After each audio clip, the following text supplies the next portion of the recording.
Hey man, I don't be understanding, man, why niggas look in your face, man, chill with you, kick it with you, smoke with you, drink with you, get money with you, but still be a hoe nigga, man. Still talk behind a nigga back, man. Pillow talking to these hoes, man. Saw the nigga game for real, man. What? These niggas talking down. These niggas, they hate on me. My own niggas hate on me. What? These niggas talking down. These niggas, they hate on me. Yeah.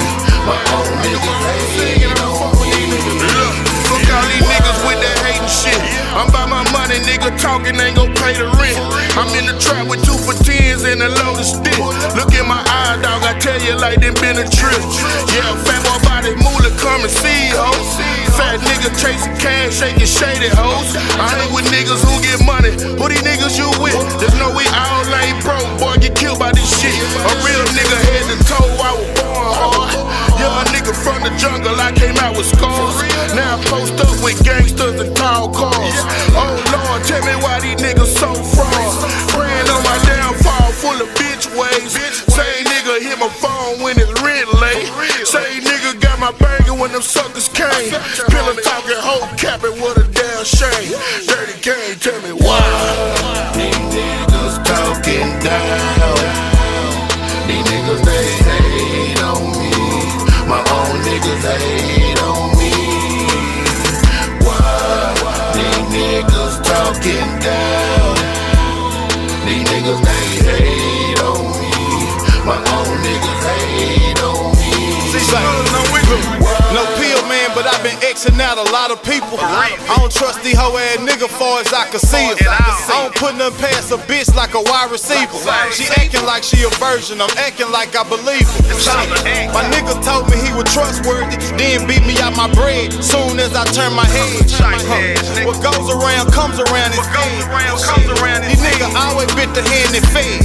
Say, that cold cell gave me shoulder chills. Lost my mind and my social skills working fields for 'em. Told myself I'm coming home from prison and getting a real job. Then they let the gates open. Now I'm about to break open. Audi R8 with the ankle swollen. Ballin' like I hoop a lot. Bar slot, Ruger cop. Who gon' try the squad? I dress him out in the suit and tie. Let them shooters pull up at your front door like a Uber driver. Why, nigga? These niggas talking down. These niggas, they hate on me. My own niggas hate on me. Why? These niggas talking down. These niggas, they hate on me. My own niggas hate on me. Why?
You are here.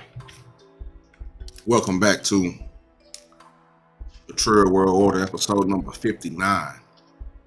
Today is Side Chick Day. So shout out to all the side chicks out there. Shout out to all the ones that hold it down out there if you live that type of wild lifestyle.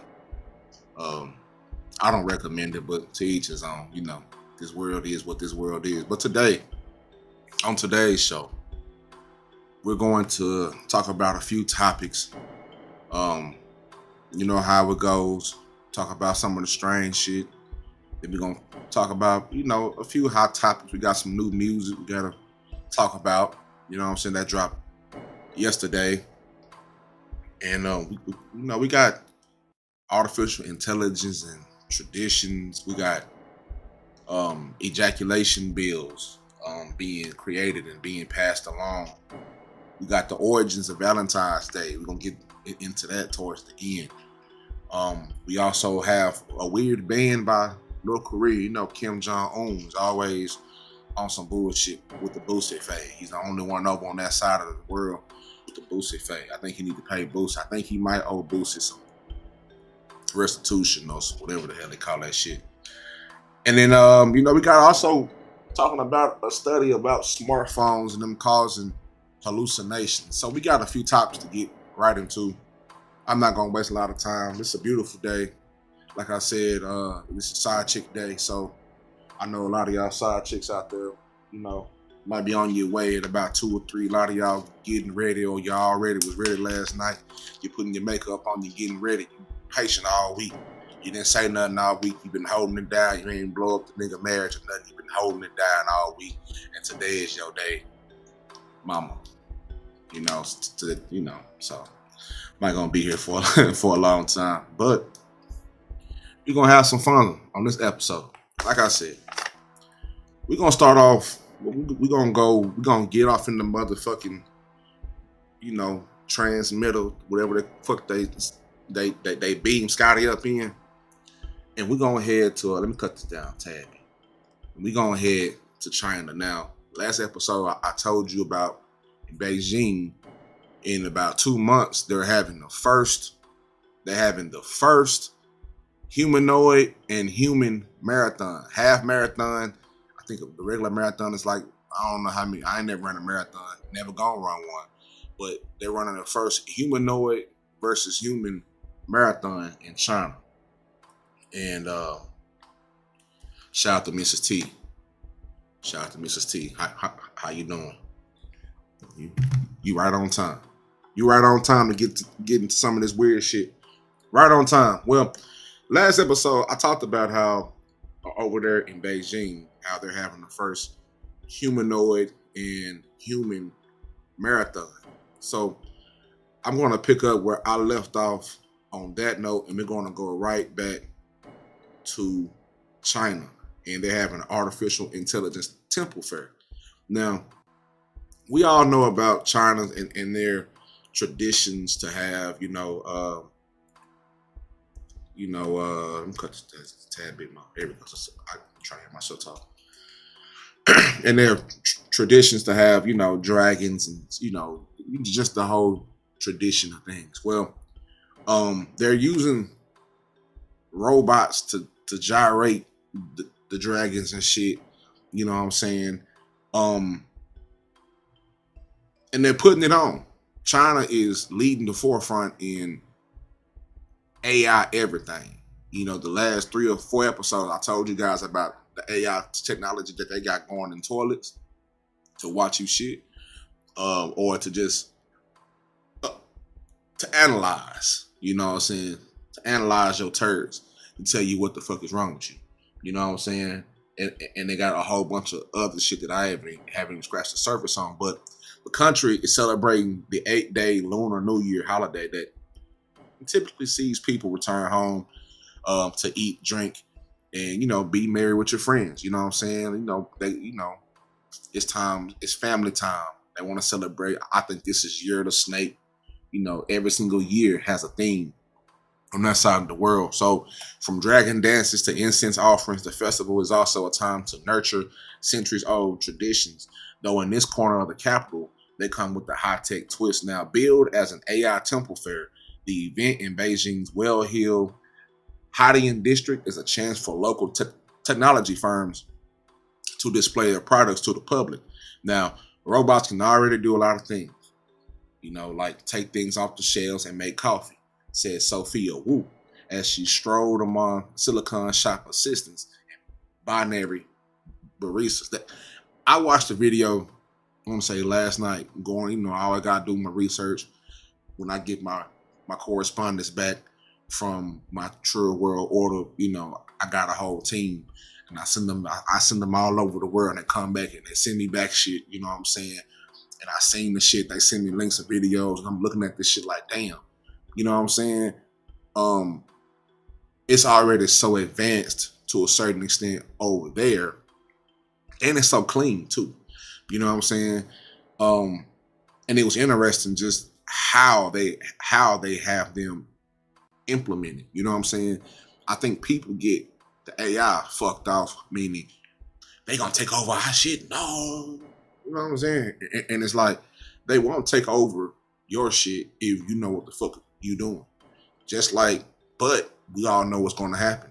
Just like when they showed us and they presented to us social media at its inception, it was cool, you know what I'm saying? But after a while, after we start seeing the effects of what social media start doing to niggas and be doing to niggas and how it affects our brain, which is why this ties into what I'm getting to on the second topic, you start seeing things shift. You start seeing people not using the social media, and you start seeing the social media using the people. You know what I'm saying? See, my pops, I always talk about, you know, my pops, I gotta call him right after this too. Shout out Pops, you know what I'm saying? If he up, he watching, you know what I'm saying? You know, he always talks about phones. Mind you, he's been on this earth for 4,200 plus weeks. He is 81 years old, so he's been on here on this earth for 8 decades. So he's seen the inception of a lot of things and how things change. And I always talk about technology, and I'll talk about how computers went from one big ass room and cardboard cutouts. You know what I'm saying? Computers went from, you know, all this shit in cardboard cutouts, and they figured out maybe we can link this together and do this, and it kept getting faster and faster and faster and faster. And he always says with these phones, people let these phones control them. Like, you have to understand, you are the reason why the intelligence is smart. The basis for the AI is humans. They can't do shit. They don't have years, decades, and centuries of works, whether it's literature, art, every single like you are the database for that. And you cannot let these smartphones be smarter than you. You know what I'm saying? Because we make the phone smart. Yeah, the phone can assist us in all different types of shit, but we are the ones, if you don't use your phone right, your phone's going to use you. How many folks do you know that have phones and they don't even use them to the full capacity? Like, I use my phone to the full capacity. Like, all day, every day, I do a lot more. I rarely even talk on my phone if it ain't my big brother, Sean, or some other family, if it ain't my pops, if it ain't my partners. So me talking to my kids when they're not around me, you know what I'm saying, or handling some business, I'm really not talking on the phone. I don't talk that much. I talk more on the internet than I do on my phone, or just in real life. I'm a introverted person. So when I use my phone and my laptop and shit like that, I'm doing research. I'm doing the science on shit. I'm consuming the right information, and even when it's time for bullshit, you know what I'm saying? Because I have to have a balance. Sometimes I need the bullshit to keep my mind, you know what I'm saying, just the balance of it. You know what I'm saying? But at all times, I analyze shit. And at times I can be an overthinker, but I'd rather be an over than an under. You know what I'm saying? But my pops always tell me, like, how he noticed people becoming dumber. You know what I'm saying? They becoming dumber. than ever before because of these phones. Cause they don't understand. Like, you have the whole world, good and bad, in your phone. So if your perspective of how life is fucked up, then you gonna be fucked up.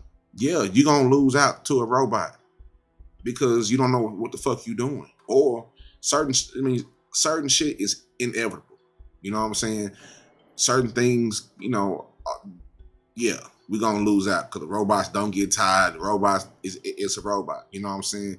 But it's just a matter of adapting. We are in the crux of changing the ages. I'm 34 years old, so I was, I'm a millennial, and this is the second level of the information age. You know what I'm saying? When I was growing up being a teenager, we were the first wave of the information age. I had my first daughter in 2009, and those babies from 2009, 2008, in that 2000 range, they're adults now. They're, you know what I'm saying? That's a whole different generation, or the back end of being millennials. They are the second wave of the information age. So they analyze shit at a different clip than we do. You know what I'm saying? But in that group right there, I was born in 1990. We seen that shit hit from hit. Beef was a two ways, the sidekicks to this and T9 and then everything else, and just hit every 2-3 years. It was something. And I also think in that age of in that span of time, we were sold to the most.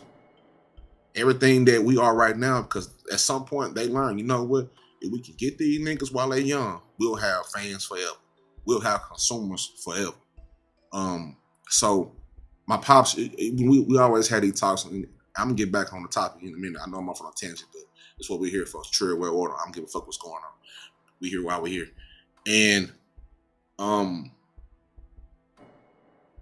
being able to use your phone or use your device and not let your device use you is what's most important.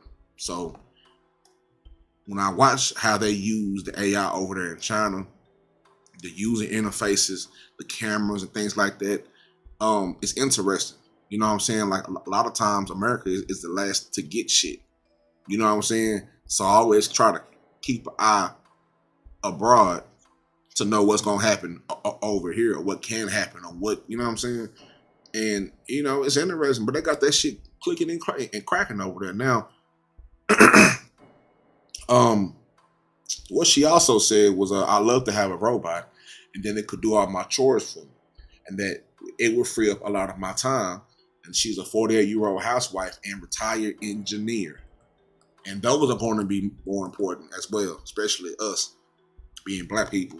We got to start all that. We want everybody to be an athlete and all that shit. Everybody ain't going to be an athlete. You know what I'm saying? Some of us got to learn how to work this shit and create this shit and create the algorithms, because that's the other problem, is the algorithmic racism part. That's a whole different topic for a whole other day. I want to keep everybody right here. That's a whole nother I want to have just on algorithmic racism and how the people who create the programs and do this, that's a whole other topic. But anyway, a troop of robots manufactured by the Hangzhou-based firm Unitree made global headlines this week after they performed a synchronized dance on China's Spring Festival TV gala. The singular dancer in the mall, however, put on a more modest show, staying rooted on the ground while jerkily swaying his hips and arms. Now, described as high-quality human imitation robot called Xiaojian, it was capable of communicating with people and making tiny adjustments to the expressions on his lifelike prosthetic face, a display placard said. Now, nearby, a visitor tentatively asked a life-size humanoid dressed as China's traditional wealth god had it eaten for breakfast. And this is what the robot said back. This morning, I enjoyed a hearty breakfast that included fresh fruit, delicious fried eggs, sweet bread, and the robot replied in a resounding baritone, shaking his wispy beard and glittering crimson robe. And I hope that in the new year, you can also eat healthily and delicious. And this is what the robot said. Now, elsewhere, okay, a motley band of automated musicians cranked out holiday songs on the analog instruments. Now, in finely tuned robotic arms wield the ink brushes to write calligraphy. I'm trying to go through this, comb through it slow so we can all understand what the fuck is going on. These are the actions done by the robots. They're saying that they ate fried eggs and omelets and shit. You know what I'm saying? They the ones are doing calligraphy. You know what type of engineering you gotta do to look. Anyway, wielding ink brushes to write calligraphy on thick red paper, waiting for his scroll to dry. By Song 34 said the exhibition had left him with a deep impression of the charm of robots. Now, every era inevitably produces different things. It's possible that AI will replace some of us, but there will also be new jobs or new types of work, that IT professional told AFP. Now, also, we are a socialist country, so there's no way that people's lives are suddenly going to get worse because the state will provide our safety, not safety net, my bad. Now, China leads the world in some advanced technologies and aims to achieve global supremacy in AI by the end of the decade. By the end of the decade, so that's 2030, it's already halfway in, and they already been ahead. Think about the steps that we got to take. We over here talking about, you know what I'm saying? We just got to get these niggas realize that, hey, we only got two genders. We on the basic shit. We trying to get niggas' minds back where it's supposed to be. You know what I'm saying? Be whoever you're going to be. Make whatever choices you're going to make. But you are not a cat. We're going to talk about that too. A teacher identifies as like you. This shit over here is madness. So think about how far we are behind them this round over here on this side of the game. Think about how far ahead they are by saying they're trying to get ahead of this shit by 2030 means they're already steps ahead of every motherfucking body else in the world. There's a reason why they went over there and bought all that fucking land and the resources over there in Africa. That's where all the cobalt is and everything you need to keep a device working and make the devices, the cobalt, lithium, all them precious metals. It's a reason why they over there buying up it's a reason why they over there. There's a reason. I showed a video some months ago about a Chinese classroom learning Swahili and learning how to speak shit that we don't know. You know what I'm saying? Shit that you probably won't get a chance to see because niggas is worried about rap beefs and shaking ass and shit like that. It's wholly different. So they gotta keep doing that shit over there because the fix is already in. You know what I'm saying? And by the time we wake up over here, we worried about race and all this other shit over here, boy, they gonna clip our shit. They ain't fucking around. Now, an AI chatbot developed the Chinese startup DeepSeek. And if you know what DeepSeek was a few weeks ago, DeepSeek sent shockwaves through the industry with its R1 program that can match American competitors seemingly at a fraction of the cost. An AI chatbot developed by the Chinese startup DeepSeek sent all that shit off in a frenzy 2 weeks ago, 2 or 3 weeks ago. All you gotta do is go on Google, go look it up. You get all the details there, but still, not everything at the AI Temple Fair seemed quite so disruptive. Yet, a robotic koi carp repeatedly swam into the wall of its water-filled enclosure, and two semi-automatic football teams plotted around an indoor pitch.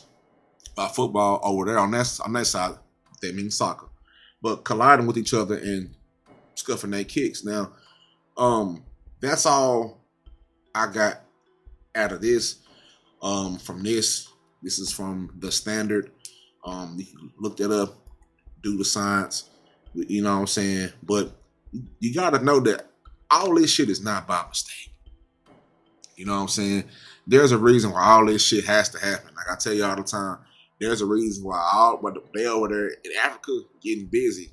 They ain't over here fighting over who said what or trying to solve murder cases or they ain't worried about none of that whole ass shit. These niggas over there buying up all the land.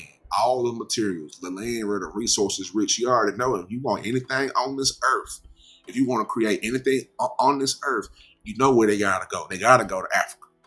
Now, look and see what the fuck is going on in Africa right now. You know what I'm saying? We got bitches twerking and all that shit is cool. And I love me some twerking black women. I love black women. One of the greatest, if not the greatest creation that God has ever put on earth. But all that freaked out shit, fuck all that. You know what I'm saying? You gotta, Lord have mercy, we gonna be on this shit all day. But I'm just saying, it's too many niggas over here freaked out. And while you over here freaked out, that's when when you realize shit is too late. That's when they say, "Oh, computer is taking my job." Well, if you would have learned, because they giving you the tools, I fuck with them every single day. The Suno, the Chat GPT, the Clean. I wrote. And I'm gonna go to the next topic real quick because we gotta get into some fuck shit and some strange shit. Because this is the Trill World Order. I wrote a short story last year, and I wrote the sequel to it. And it's a set that I'm writing of 10 short stories about a tiger growing up in an urban jungle that stutters, that maneuvers and goes through anxiety. You know what I'm saying? I ain't gonna give y'all the whole spiel, but I got some shit. And I haven't put it in a book yet because I'm trying to get that shit turned into a visual. But the tools are out here for us to do that. And I've already got the first part done, so it's already out here for us to do this shit. We wasting time on simple shit. You know what I'm saying? Like Pimp C said, get your motherfucking mind right. Now, we're gonna go to the next motherfucking topic because we got some bullshit going on. Oh, we're gonna come all the way back. We're gonna transmit. All right. That's the sound of the whatever the fuck, the little beam shit, mate. 2 episodes ago, I went over a bill in Mississippi about finding men that ejaculate irresponsibly. Okay? Now, this is also in Ohio as well. Now, a pair of Ohio lawmakers have introduced a bill to criminalize the discharge of semen without the intent to procreate. Now, a newly proposed Ohio bill, the Conception Begins at Erection Act, would make engaging in unprotected sex. Let me make sure I know somebody out there with small eyes. Anybody out there can say amen. Can we get a sound check? Anybody out there, can you hear me? Do I sound clear? Any ladies out there? Does you hearing the frequency of my voice make you moist? You know what I'm saying?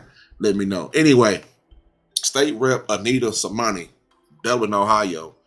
Let me go back a little bit. A newly proposed Ohio bill, the Conception Begins at Erection Act, would make engaging in unprotected sex without the intent to procreate a finable offense up to $10,000. Now, State Representative Anita Somani from Dublin, this is a Democrat from Dublin, Ohio. We need Nurse P's in Ohio. Somebody go share this to Nurse P to get her ass over here if she ain't at work being responsible. Because we got to talk about it because she is my Ohio correspondent. And whether she know it or not, she does work for the Trill World Order. All of y'all work for the Trill World Order. Y'all don't even know about it. You know what I'm saying? This is not a me thing. This is a we thing. So the chief co-sponsor of the bill and the OBGYN, crazy word, OBGYN by trade, says that her bill would make it a felony for a man to discharge semen without the intent to fertilize an egg. Now, the first offense will carry a fine of $1,000 when you skeet irresponsibly, when you freak irresponsibly, with $5,000 for the second offense when you skeet irresponsibly, when you freak irresponsibly, $10,000 for subsequent violations when you skeet irresponsibly, when you freak irresponsibly, doggy style, froggy style, sideways, on the bottom, on top, in the car, in the whip.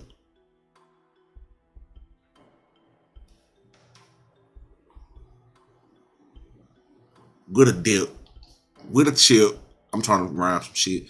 Now, the bill does contain some expectations. Now, men who use condoms, donate sperm. No, not the bill does contain some exceptions. Men who use condoms, donate sperm, or masturbate, for instance, would not be fined under the law. So under this law that's being proposed, y'all who use rubbers, you know what I'm saying? Or if you donate sperm to the game doing the Lord's work, or if you're out there jacking for beats, you know what I'm saying? For instance, you would not be fined. I don't know how to, But anyway, the bill also, keep this. Now this is where the bill also contains an exception for men who engage in sex with other men or members of the LGBTQ community. I'm gonna let that marinate for a minute. We're just gonna let that marinate.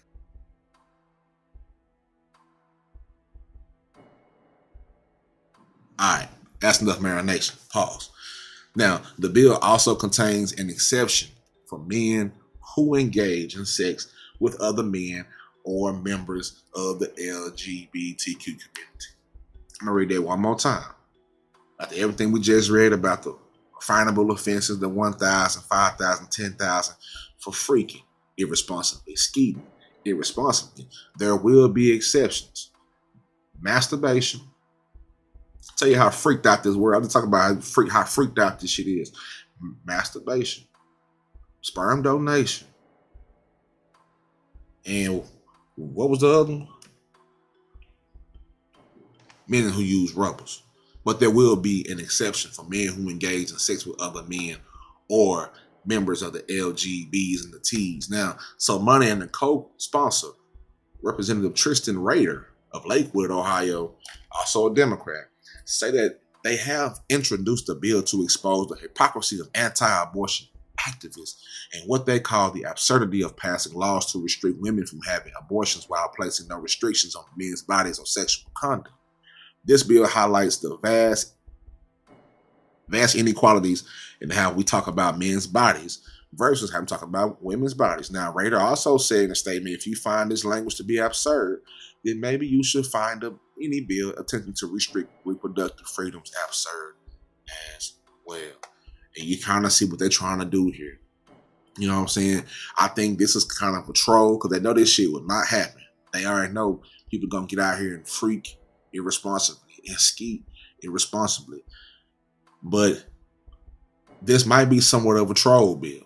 And this might be for real. Like I said, this is the second state. First one was Mississippi. And the second one is Ohio. It's two of them so far. You know what I'm saying? Now, currently, women in 21 states can face felony charges for trying to obtain an abortion. In 10 of those states, abortions are banned, even in the case of sexual assault.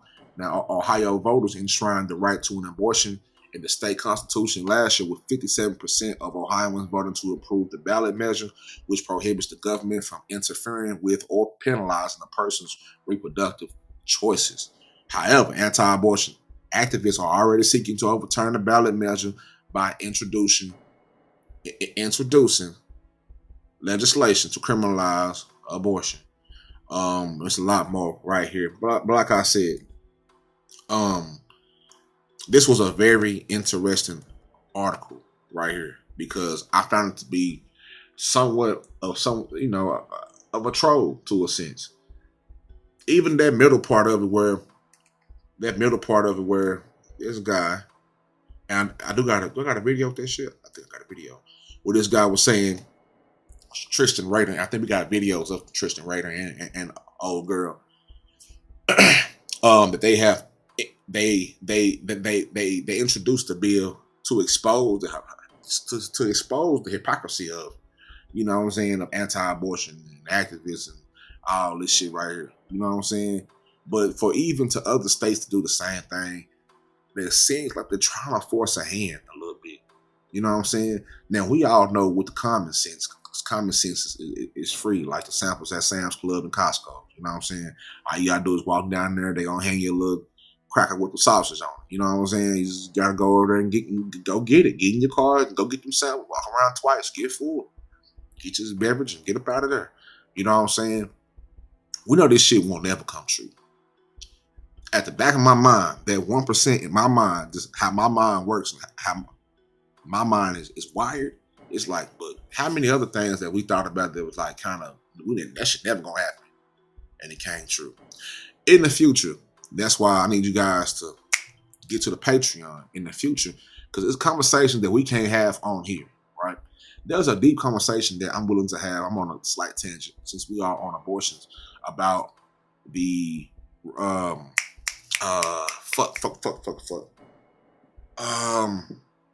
the right to abortion. Let me get the names right.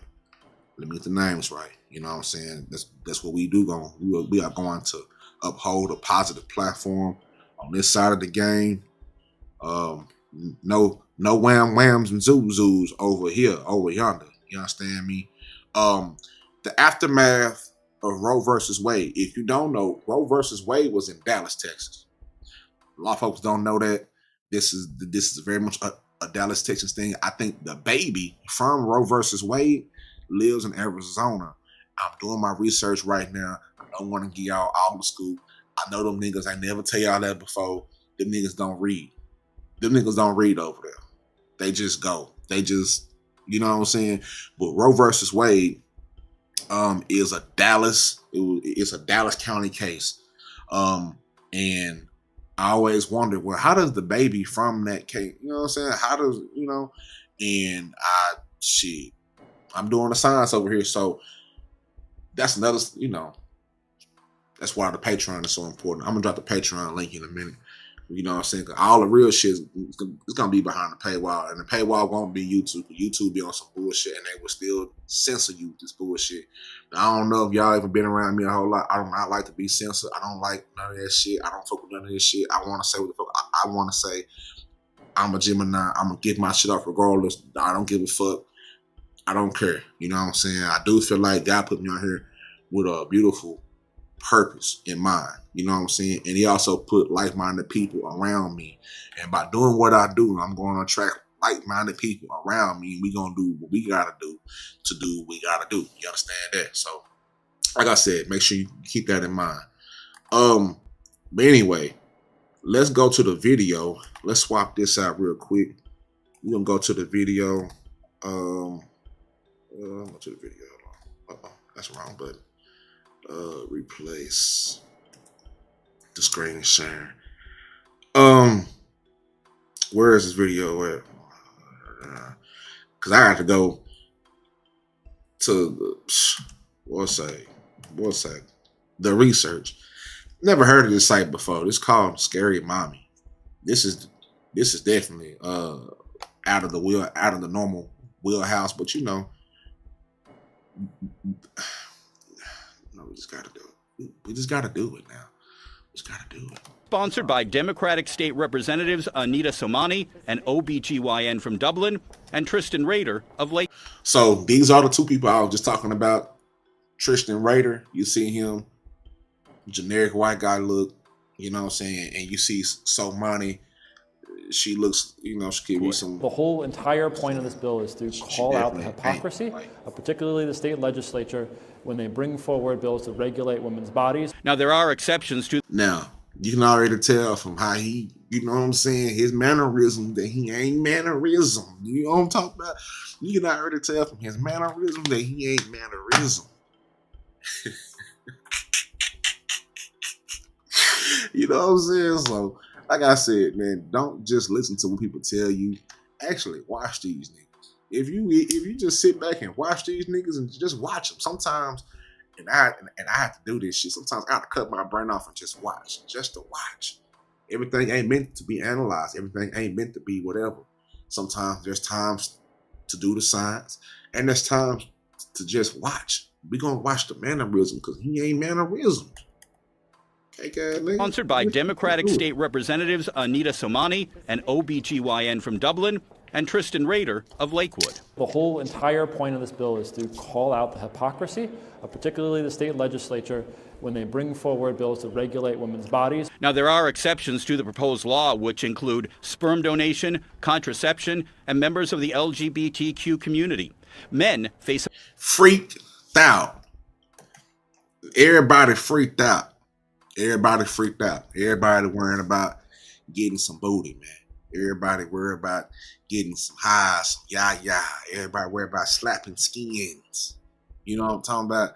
Everybody worry about slapping skins. They keep doing this shit to us where they keep freaking us out. It's a reason why you go to Twitter, and the only reason why I'm on social media as much is because I am pushing the platform. I am, doing some shit on the platform. I am going places where I can voice my opinion. But over there on Twitter, it's freaked out. It's freaked out. So many people are ill.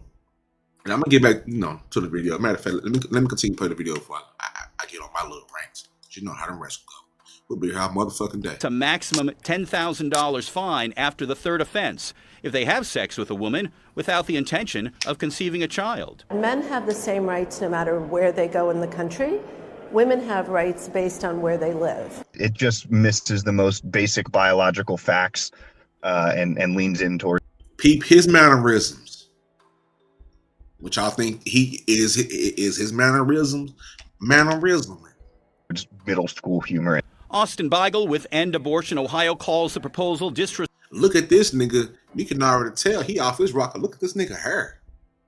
Look at this nigga top, bro. Pause. Look at this nigga, bro. These are the people who are making the decisions, bro. Just look at him. Soak it in. Be a sponge, human being. Okay, all right.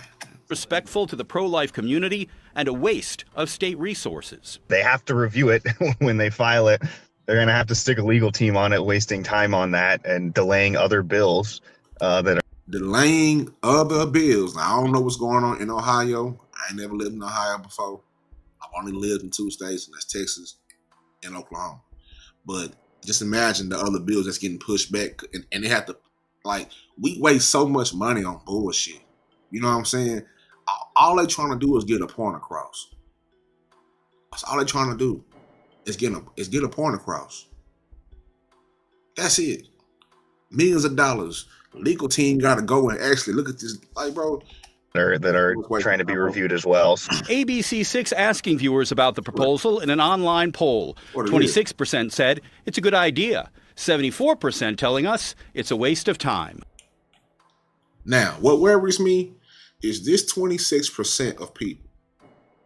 See, the ones on the right, they got common sense. And I'm going to tell you where I directly stand on this, in a minute. But the 26% of people say this is a good idea. That's it. I just want y'all to see it. As, I was saying 26% of people say, hey, this shit's a good idea. This may be considered a waste of money by some people, but we have had far bigger misuse of taxpayer money. She can't even get her motherfucking words straight because she know this is full of shit. Money in bills that have been proposed. Because I just said that shit, and she already know that's where the first common sense mind goes. You want to really waste money on this bullshit? We ain't got to watch the rest of the video. That's it. Now, where I do stand on this shit is where the thing that I will agree with, because I'm, I can compartmentalize and I kind of break this shit down a little bit, is I do understand that it's too much motherfucking freaking going on out here. Niggas is too freaky. It's too freaky out here. You know what I'm saying? And some people shouldn't be able to just be fucking like this. Like, when you, for instance, we all are right here off in this space. Right now, we live on 3 platforms right now. Everybody say hi to each other from different platforms. Everybody say hi. We on Facebook. If you ain't on Facebook, go to the Facebook, Trill Facebook. We got 14,000 people over there on Facebook. You know what I'm saying? 14,000 followers over there on Facebook. Go over there, fuck with them. It's a whole different audience what's over here. And we on Twitch too, when I be on my game and shit and all the rest of this shit. But we trying to mix everybody in. We really trying to sift out the bullshit ass people and get the real niggas to come on around this bitch. You know what I'm saying? We want real niggas to go hand in hand, pause to the motherfucking future with this information. I also give some information too. Like I said, the Trill World War is not just me, it's you. It's not a me thing. It's a we thing. I didn't get shirts made. Merch coming soon too. Don't worry about that. We don't need niggas ass this year. Pause. Now, where I do agree with some of that shit is people shouldn't it's too much freaky shit going on. everybody shouldn't have the like to be able like. My parents did a great job teaching me about sex. You know what I'm saying? Teaching me about sex. Yes. Did I follow? Yeah. You know what I do? I just kept fucking raw. You know what I'm saying? Had me a baby. Going into my sophomore year of college, had me a baby. Had to sacrifice, had to do all, and you know what I'm saying. But it is what it is, though. But even when I had the baby, when my ex-wife told me she was pregnant, I didn't panic. I was like, well, shit, that's what happens when you fuck raw. When you fuck raw, you know what I'm saying? When you fuck raw, you have to know and be a responsible human being, an adult, that you have to know a baby might come out of this if I fuck raw. You know what I'm saying? It just might happen. If I fuck raw, you know what's going, you know what I'm saying? You know, so on that note, I do think more people should exercise more sexual restraint, because you can't be going out here fucking anything and everybody. That's how niggas been getting these bumps and these lumps and these humps. You know what I'm saying? You know, that's how this weird shit be happening. People, and God bless these babies, because some of these babies are the result of that bullshit. And everybody's not a responsible human being, let alone way before we get to a responsible parent. Everybody's not a responsible human being. But in our community, like I grew up in South Dallas, which is probably, when I was there, it was 5 to 8, maybe 8 to 10% below the poverty line. So we freaked out. We freaked out up there. We don't know how to handle no emotions, so we handle violence and fucking. Two things people gonna do off in the hood. They gonna be violent and they gonna fuck. And a lot of people don't know how to handle that shit, how to handle their emotions properly, to do other things and transmute that energy off into other shit. But fucking, because it releases that dopamine. It feels good when you, come on, hey, it feels good when you bust your nuts. You know what I'm saying? It feels good when you, you know what I'm saying? You feel, yeah, you know what I'm saying? That feeling of when you almost there, it's like nothing matters right there when you almost there. You know what I'm saying? It done been times, and I had to break that shit down and actually, you know what I'm saying, to analyze that shit. When you're almost there, when you always, you know what I'm saying? Like when you're almost about to pull a Cisco and unleash the dragon on the bit. You know what I'm talking about? And you about to go, and the dragon's about to breathe fire. Think about that moment right before, the 2-3 seconds right before, the 5 seconds right before, the 10 to the minute right before. Nothing matters. You all the way in there, clenched up, all the way in the portal. You all the way in the portal. You don't, yeah. And then think about the minutes after and how you feel. That'll tell you everything you need to know. You know what I'm saying? It releases the dopamine. It makes you feel good. I think too much in our communities and human beings on this side of the world, period, we're too focused on how shit feels. Oh, it feels good though. It feels good. I need something to make me feel good. Excuse me. You know what I'm saying? All right. Fucked off, freaked out. You know what I'm saying? So we're going to keep the tabs on that as well. Now, brief intermission. You know what? Not right now. Let's get on these new topics. Let's get on these other topics. We're going to take the intermission between. We got some more to get to. We have a new study. You already know I'm always doing my signs. Now, you know, Trill Pig going to be somewhere reading something. You know what I'm saying? Be somewhere on top of the roof, sitting Indian style like a ninja, reading. You know what I'm saying? A new study claims that smartphone use in teens is leading to hallucinations, detachment from reality, and aggression. Now, the study supports a policy that recommends a minimum age a child should own a smartphone from. Now, this article, warning, this article contains a discussion of mental health and suicide, which some readers may find distressing. Now, a report revealed the impact of smartphones on young people's mental health and suggested that the minimum age for kids to own their own device. I done seen so many babies with these devices, and I understand you want to connect to them and shit, but man, you know. Anyway, look, there's no denying smartphones are wondrous things, a whole online world, pages of information at our fingertips. There's also no use denying that they aren't the bane of the universe too, distracting us from the natural beauty of the world, limiting genuine social interactions and connections, and highly addictive and depressing. A long time ago, I did a video, and I'm gonna share that. I'm gonna put the link in the description. I did a video on the headquarters page, which is, you know, the main Trill Pill page, and I want to say it's called "Don't Get Caught in a Web." And from its inception, because I think about everything when I make a video, from the thumbnail, the cover art to what's being said, it's all planned out. The cover art is a human sitting in front of a computer, and the computer, it's a hand from the computer screen, and it's pulling the human in. You know what I'm saying?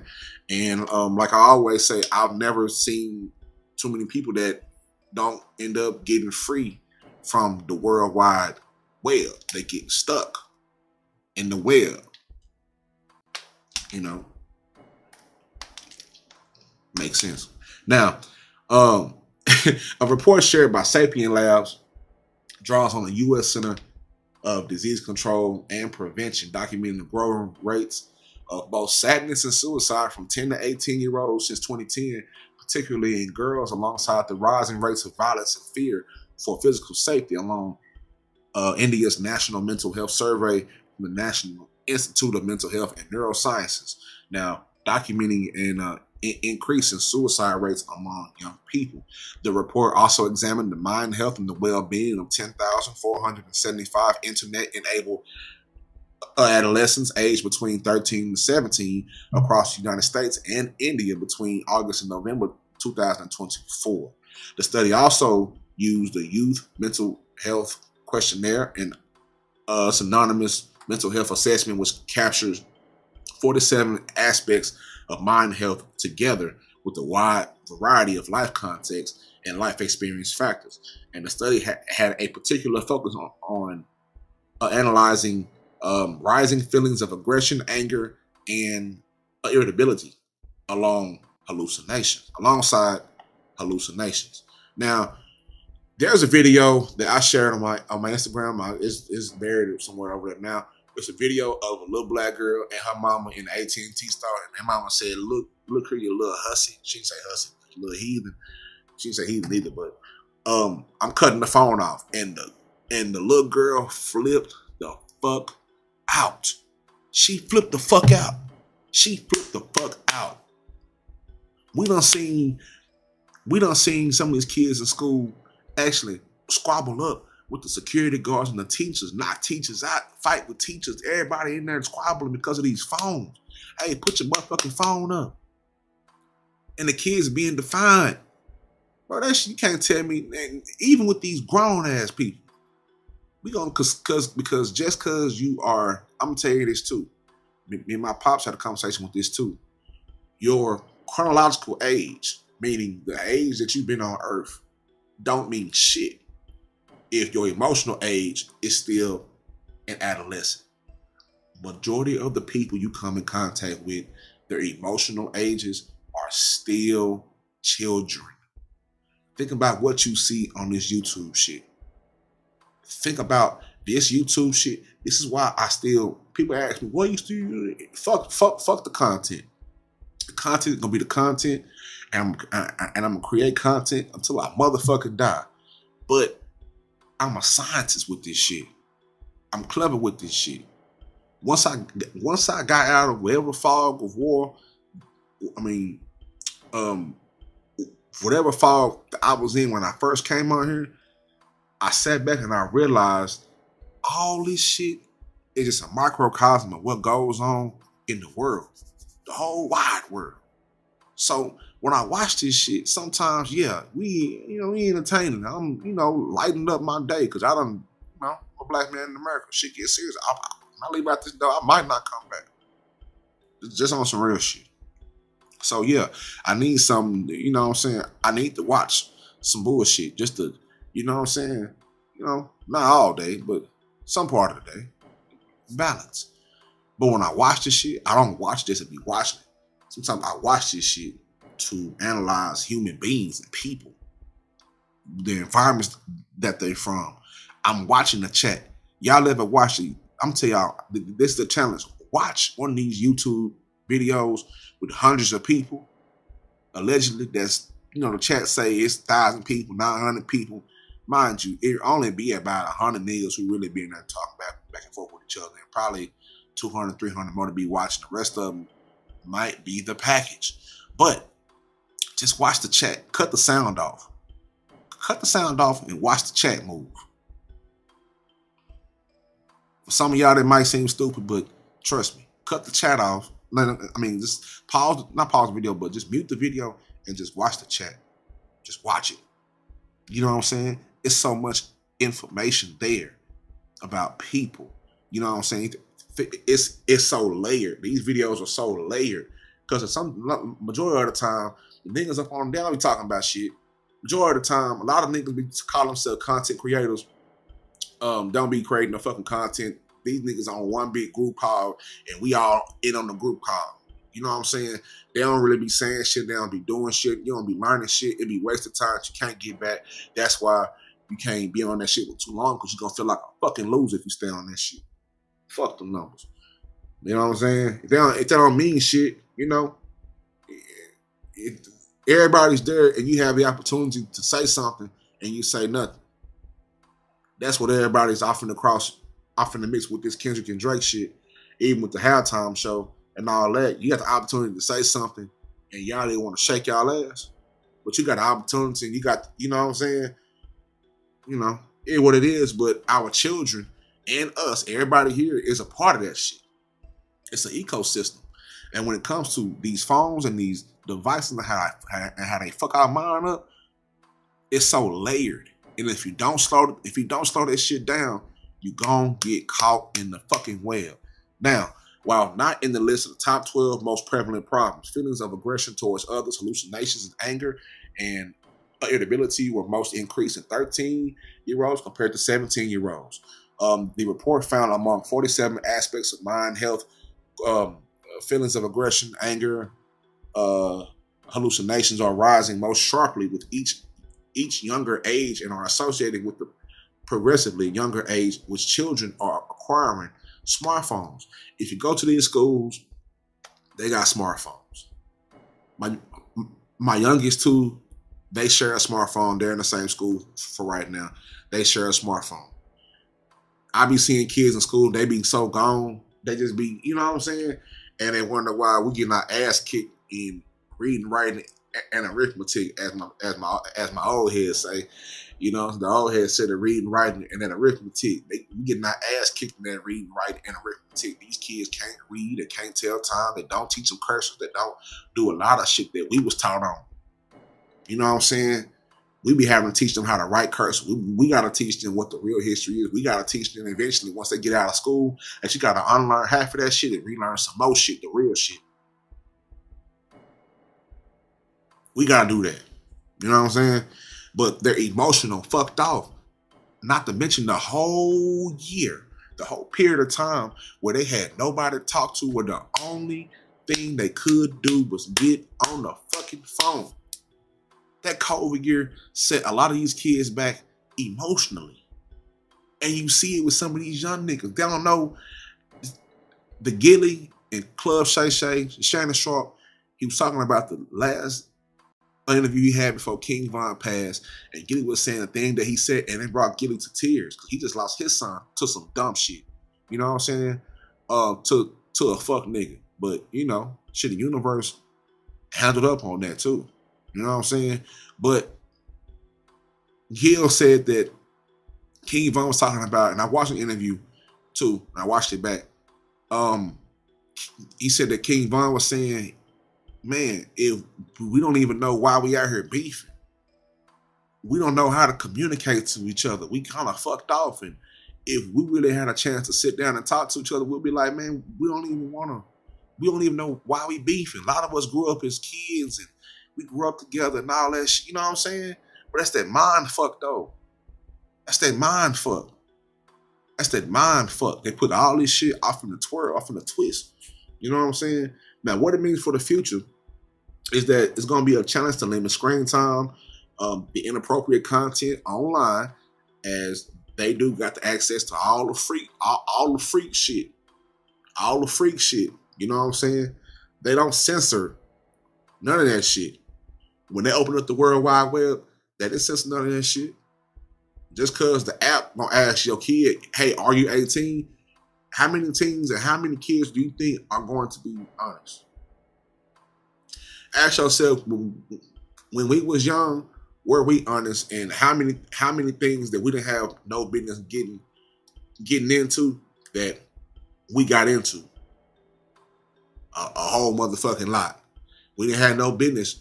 I ain't had no business trying to get to the back of my big brother CD Bible and finding the Onion Booty series. I done had no business seeing what Booty Talk 72 was. Jasmine Cashmere fucked my mind up early. Cherokee fucked my mind up. Freaked out. I didn't even know. You know what I'm saying? Freaked out. Freaked out. Cakey. Freaked out. Pinky. Freaked out. Fucked our young niggas' heads up. Now look at us. Now look at us. And see, I got, man, freaked out. Freaked the fuck out. So just imagine they got the whole wide motherfucking world right there in their fucking fingertips. And they seeing all this shit way earlier than we did. It ain't no time to wait for the birds and the bees. We gotta have that shit now. When they get 10, have it then. Give a fuck. Maybe too. No, it's not too early. You gotta speed up with the time. We have.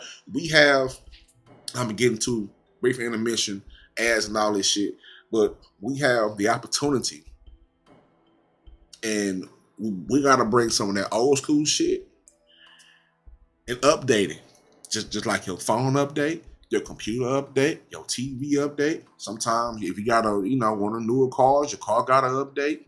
Just like an update, you gotta update the information.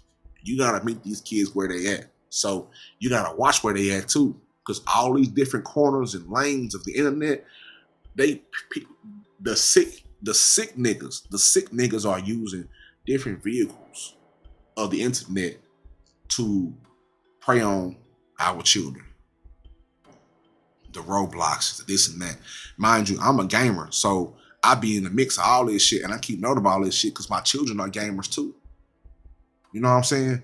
So I be in the mix of all this shit, and there's various stories about, you know what I'm saying? Because these kids don't know no better, but they on here with everybody, and you can't tell who people is. It's the same shit going on off of these chats on the internet, whether you're on Twitter, Facebook, YouTube, Truth Social, Kick, Rumble, Fanbase, or whatever, Blue Sky, or whatever you use. It's always some bullshit. That's why I gotta say, sometimes you gotta stop that shit and look up in them chats, cut the sound off, stop watching speech bubbles move, and cut the shit off and look straight at the chat. And look and analyze and do the signs. See these niggas for who they really are. You know what I'm saying? That's why I feel comfortable saying a lot of the things that I say, and I don't have. If you notice, we're gonna go into a brief intermission and some ads. When it comes to me and my platform and what I say, you realize these niggas. If you ask them about me, they'll say, "Yeah, we fuck with them. Yeah, we fuck with them."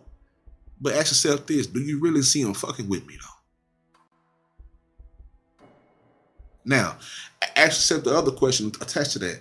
They say they fuck with Trill Pill, but they don't really fuck with Trill Pill. We don't really see him fucking with Trill Pill when he do shit. We don't see Trill Pill every motherfucking where, talking to everybody. We don't see the nigga on niggas' panels, having classic moments on everybody else's panels, and kikiing and ha-ha and all this shit. But when it's time for Trill Pill to get active with the shit that he want to do, where these niggas at? Don't worry, I'll wait. We'll get into it. But in the meantime, we want to give a shout out to W Energy. Now, W Energy has a beautiful platform and a beautiful stream of income, possible income for not younger, but the up and coming content creators. So if you're looking for some energy, if you really want to get, I ain't saying go get geeked up. I ain't no Red Bull person. I like coffee, you know what I'm saying? But at the same time, I drive a truck, so me crashing out from caffeine is not healthy. So are you ready to level up your energy without the jitters, feeling like a fiend, doing the Michael Jackson twitching lean? You know what I'm saying? It's the clean energy drink, coffee fruit extract that's changing the game. Now, just the focus and the fuel to power your grind. So whether you creating, you gaming, you chasing your goals, you hustling, W's got your back with the formula pack, vitamins, antioxidants, and adaptogens. Now, here's the best part. You can save 10% on your order by using my exclusive code MINDYOURMENTAL, MINDYAMENTAL, at the checkout. Trust me, this isn't just an energy drink. It's a vibe. I use this every day. I got my pack in, and it helps me. You know what I'm saying? Like I said, I'm a truck driver. Driving trucks, you driving a murder machine. It's top 10, one of the most dangerous jobs right out ever. You know what I'm saying? Because of what can happen if things go wrong. So I have to be on my A's and B's, and I gotta be able to look at my windows and be able to know if I'm carrying a heavy load, what's my speed. I gotta be on point. I can't afford to be slacking and shit. I'm driving that truck because shit, if I fuck up, lives will be wasted. You know what I'm saying? So W helps me, keeps me off in the mix. It keeps me focused. It keep me on my king shit. I got some shit in there, some Dub slush. I got some, I think when I got in there, it's like green apple, tropical fruit, some shit like that. They got plenty of flavors. And go over there to W.com and go do some of that. Now, shout out to W also. Shout out to Meadowbrook Montreal, because he, watching his videos, put this in my algorithm. And they have a very dope program. So if you're an up and coming content creator, you know what I'm saying, and you really, really serious about this game, you can get, go over there to go apply, do all that. Because if you're serious about this game, if you listen to podcasts and things like that, you know that they have sponsorships.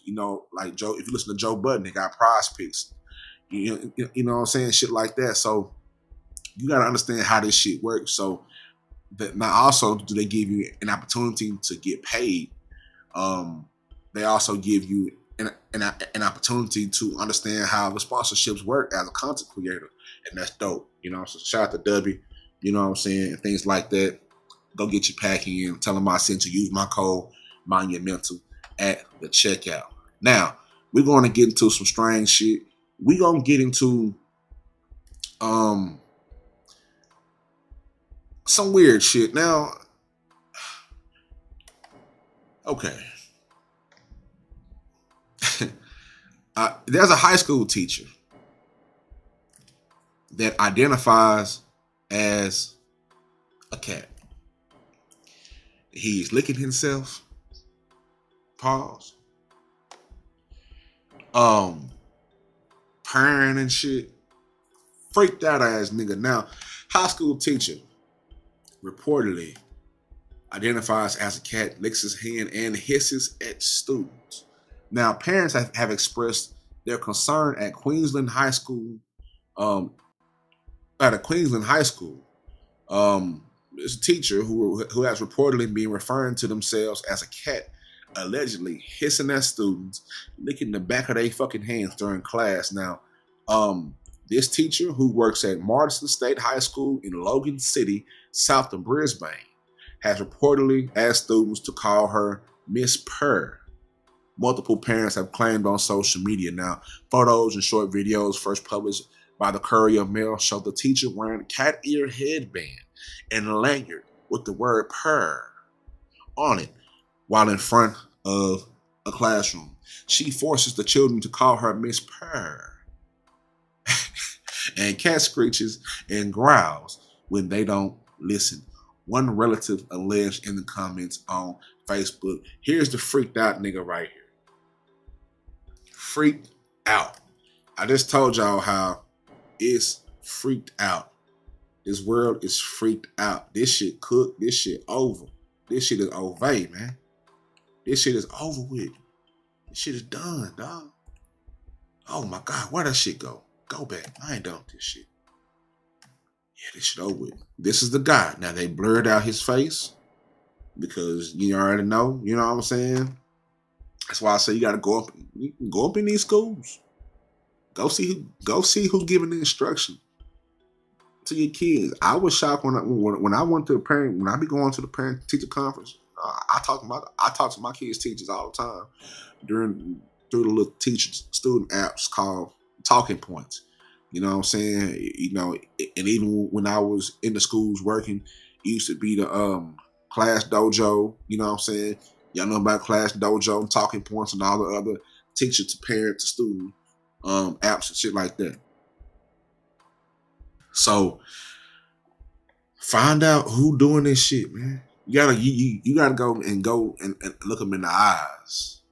You know what I'm saying? But this is the guy. As you can see, he's definitely a male. As you can see on his lanyard, he has purr. And he got some cat ears. Freaky ass nigga. Now, the school, Miss Purr. Is this a woman or a man? Hold on, what's going on?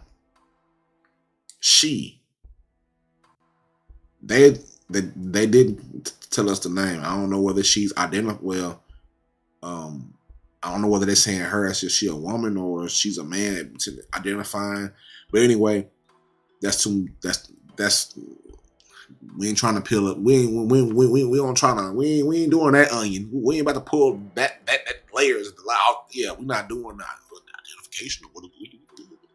Now, the same relative told the Courier Mail she was confused by the teacher's behavior and expected the school had been inundated. I hope I said that right. And if I'm saying it wrong, anybody please correct me in the chat with complaints. I would myself like answers.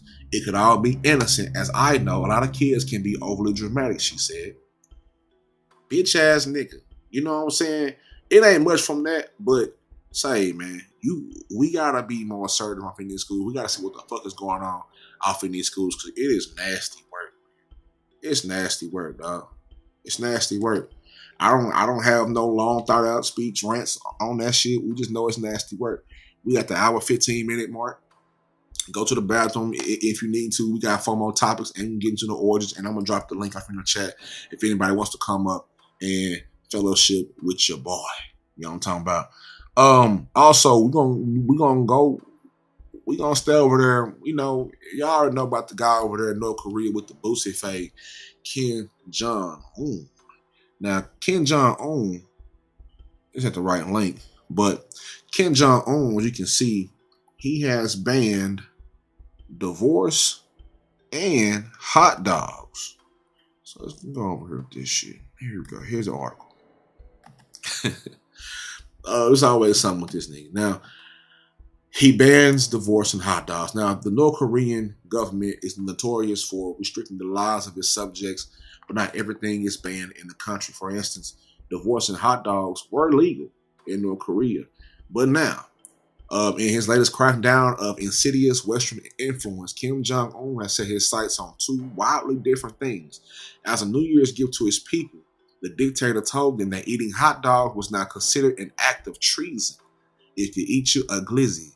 And if the lack of meat tubes of questionable quality, pause, is tearing down your marriage, well, we have more bad news for you.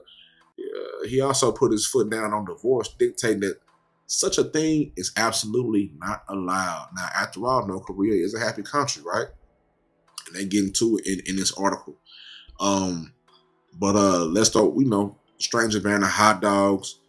It don't matter how they are, hot sausages on a stick, pause, shit like that they gone. No more hot dogs, no more chili and cheese dogs. Anyone caught. Now, if your ass if you think shit is sweet, you don't think the fat meat and greasy. If your motherfucking ass if you caught with the glizz, anyone caught selling or eating hot dog, eating or selling hot dog will earn a one-way ticket to the North Korea's infamous labor camp. And in an incredible show of goodwill, the country's government didn't immediately send current hot dog vendors to the gulag. So they have current hot dog vendors. They got to find a whole new revenue. They out there.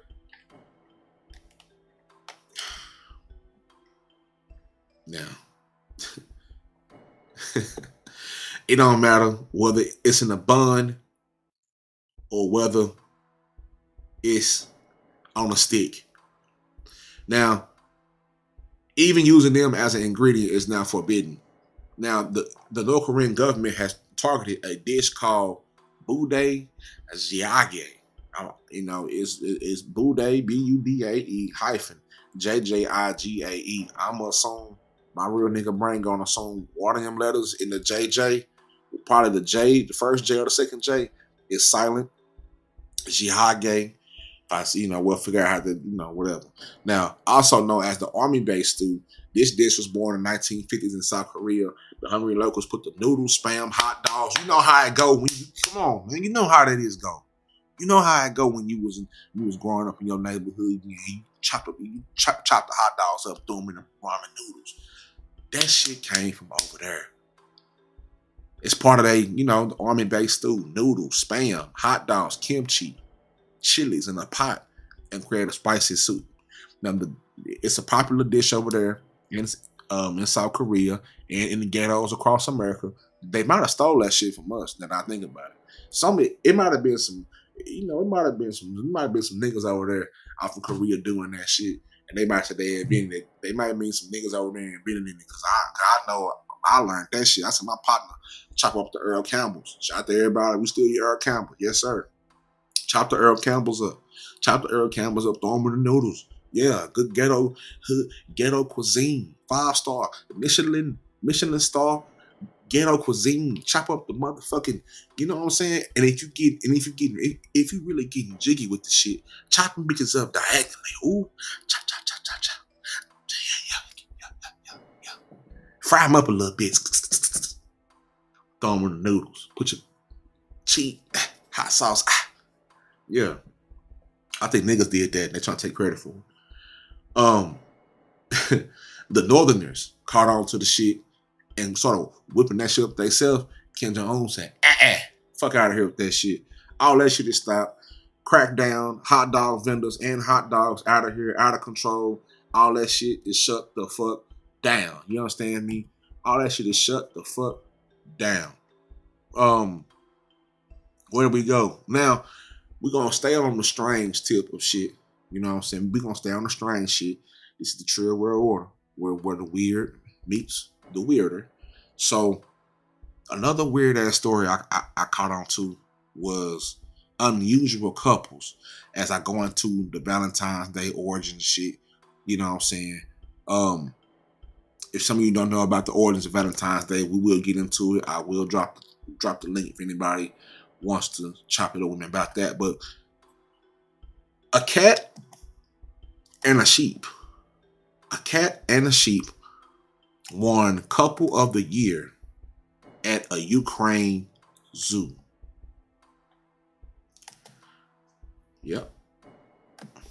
You heard that right.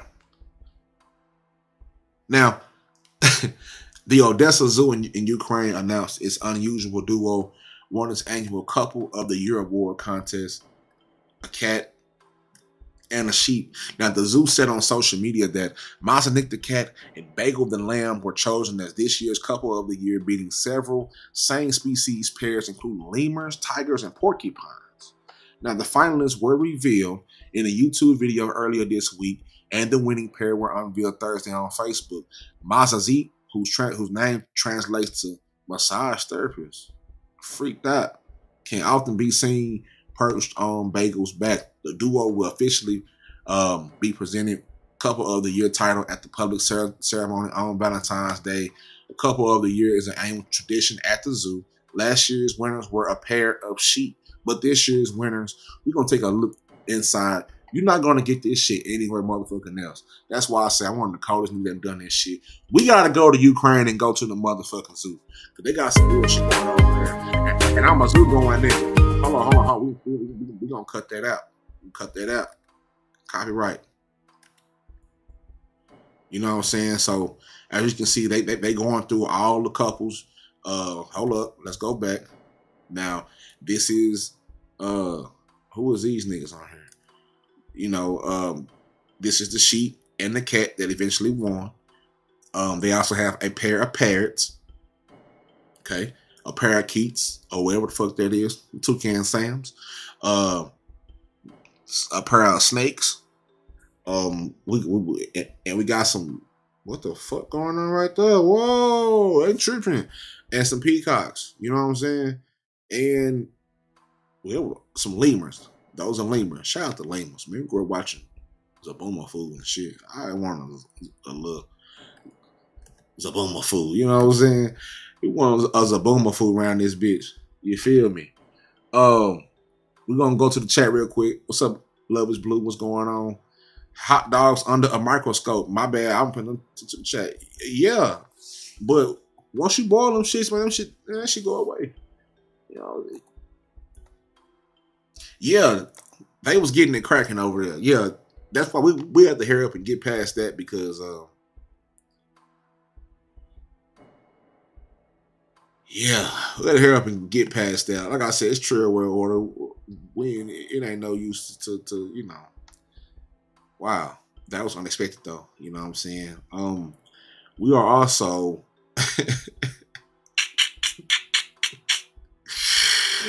hold up. Doggy style, froggy style. Oh look, yeah, they was getting to it. Now, let me see, man. We had some interesting shit. How I want to do this shit. Let's go with they was getting it in. Shout out to Love is Blue in the chat. Shout out to Miss T. Shout out to everybody else who done slid through here. You know what I'm saying? I am going to talk about the Dark Origins of Valentine's Day. It's just a brief, you know what I'm saying? Just something that's brief. I'm not a, you know, I ain't, you know how my mind works, but although that modern, you know, Valentine's Day is filled with romance and affection, you know, the history is rooted in bloodshed, pagan rituals, and rebellion, and the transitions from whipping women for fertility to giving roses and chocolates is a testament on how traditions evolve over time. Now, we're gonna how far we want to go in this shit. Lupercalia, which is a pagan festival of blood and fertility, long before Valentine's Day became a celebration of love, the Romans observed Lupercalia, Lupercalia, a fertility festival that was held annually from February the 13th to the 15th. This ancient ritual dedicated to Lupercus, the Roman god of fertility and faunus. I know I fucked that name up. But anyway, the god of agriculture. Some also linked it to Romulus and Remus, the mythical founders of Rome, who were said to have been nursed by a she-wolf or Lupa in a cave known as the Luper Cow. Freaked out. Now, The festival was wild and brutal. It began with the sacrifices of goats and dogs, while bloody hides were then cut into strips, and young men known as luperci would take these strips and run through the streets and whip women. So while your girl asks for shit, she asking for roses, and yeah, tell her, go see if you take the hide off an animal and slap her across the back with that shit. If she really look, you know what I'm saying? What's going on? Now, they would take the hides off of animals, cut them off into strips, and run through the streets and whip women who willingly, with consent, lined up to be struck, believing it would increase their fertility and ensure an easy childbirth. Now, another key part of Lupercalia was the love lottery. Young men would draw the names of young women from a jar, and the pair would be matched for the duration. My bad, I read a little further than I'm reading. Sometimes even longer. Some of these couples reportedly led to marriage, while some were just flings. This chaotic celebration was filled with feasting, drinking, and debauchery. You know what I'm saying? So they was feasting, drinking, fucking, slapping each other. The men was slapping the women with the goddamn hides of the bloody animals. We can talk about St. Valentine's. 3rd century AD Christianity was spreading through the Roman Empire and clashing with traditional pagan practices. And at the same time, the Emperor Claudius II, known as Claudius the Cruel, were struggling to maintain a strong military, but he believed that unmarried men made better soldiers than those with wives and families. So he banned young men from marrying to keep his armies focused on war. A Christian priest named Valentine defied the emperor's decree, secretly performing marriages to young couples, doing that shit behind your back. That's kind of like when niggas go off and they run to Vegas because they pay, you know how that go. Now, when his actions were discovered, he was arrested and sentenced to death. And while in prison, there's a legend that says that Valentine befriended his jealous blind daughter. That's why I say this shit freaked out. People be like, human beings been freaked out since the world was created. Right? You know what I'm saying? He befriended his jailers, so his cellmate. He befriended his jealous blind daughter, and in some versions of the story, miraculously restored her sight, like he was Jesus. You know what I'm saying?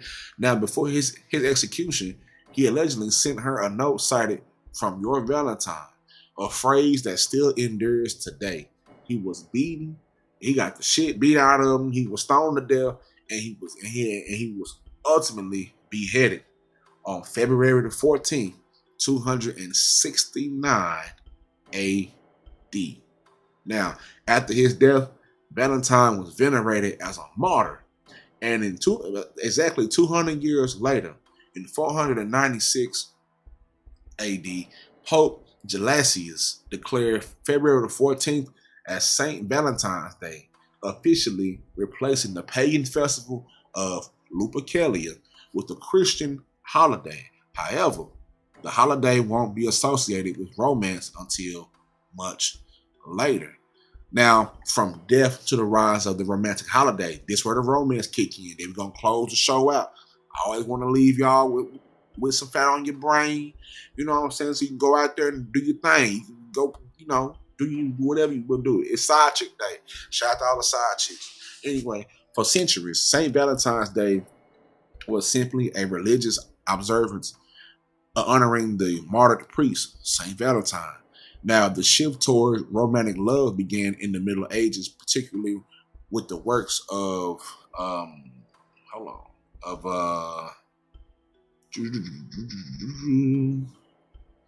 sound like lubricant. It might mean lubricant. Who knows? That's all I'm saying. You know what I'm saying? If we trace back the origins of lubricant, who knows what we may come. That's why I say we doing the science. Doing the science. Love is blue. We're doing the science now. Hold on, real quick. Let me that and that and that. It's part of the show. Part of the show time right now. Let's see, put that right there. Okay. And all right, now this is where Valentine's Day goes from death to from death to love. Now, for centuries, like we just read, the story of how it was created, from Lupercalia, feasting, debauchery, fucking, killing animals and cutting the skins off the animals, and women lining up, kind of like 20v1. So imagine 20v1 in your mind. That was the version of 20v1 back then. All of the women would line up and the men would run through the streets and slap the women with the hides, and they will believe that it increases fertility. Yeah. So, and then we told you about St. Valentine's. Now we're going to tell you about how did it come to all this monetized bullshit. All about love and what it means to you. And that's why I say y'all niggas don't know what the fuck y'all celebrating. Y'all just buying shit. Man. That shit, man, look. Now, for centuries, St. Valentine's Day was simply a religious observance honoring the martyred priest, St. Valentine's. And the shift towards romantic love began in the Middle Ages, particularly with the works of Geoffrey Chaucer. Now, in this 14th century poem, Parliament of Fools, Chaucer linked February 14th to the mating season of birds, writing, and I quote, "For this was on St. Valentine's Day, when every bird comes there to choose his mate." The poetic connection helped solidify Valentine's Day as a time for romance, and by the 15th and 16th centuries, people began exchanging love letters. And by the 18th century, small gifts such as flowers became popular. In the 19th century, the holiday became highly commercialized and mass-produced Valentine's Day cards and candy and gifts. Today, it is a billion-dollar industry, but few people realize its violent and unsettling origins. Even from this article on NPR, I did an episode on the Trill podcast, my first podcast, about this shit right here, where I kind of went more in depth on it. But even about just the origins of the cards and how we celebrate now. And you know what? I would get more into, let me see. Let me read this one right here, and it kind of adds more into what we just read now. Pope Gelasius muddled things in the 5th century by combining St. Valentine's Day with Lupercalia to expel pagan rituals, but the festival was much more than a theatrical interpretation of what it had once been. It was also a little more of a drunken revel, a lot of drinking and fucking, kind of like what goes on now. You should have seen the liquor stores. The shit yesterday was packed. A lot of drinking, a lot of fucking going on yesterday. Now, it was a little more of a drinking revel, but the Christians put clothes back on. That didn't stop it from being a day of fertility and love. Now, around the same time, the Normans celebrated Galadon's Day. Galadon meant the lover of women. That was likely confused with St. Valentine's Day at some point, and in part they kind of sound alike. Now, as the years went on, the holiday grew sweeter. Chaucer and Shakespeare romanticized with their works, and it gained popularity throughout Britain and the rest of Europe.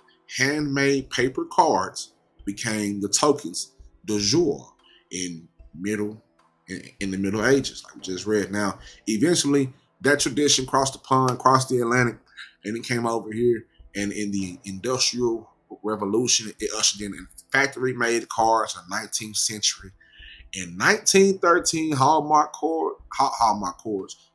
cards in Kansas City, Missouri, began mass producing Valentines. And February hasn't been the same since. This shit is big business, and we have nobody but human beings to blame for all the big business. The link is in the chat. If anybody would like to chop it up about anything any other titles that I went through today. We're gonna briefly go through what went through in hip hop. You know what I'm saying? Drake and Party Next Door dropped some shit, some sexy songs, shit like that. And real briefly, my opinion on that is the shit was cool. It was cool. It ain't my cup of tea. I ain't sappy like that. You know what I'm saying? But I think the best track on Sexy Song, we're gonna pull up the artwork and listen, you know what I'm saying? Sexy Songs. Pull up Sexy Songs for You. Sexy Songs for You. I think my favorite track on there was, I want to say it's one by Yebba. Oh, hold on, I'm tripping. There we go. Love is Blue. What's up? Here. Hold on. Yo, Hold can you on. hear me? All right, bet.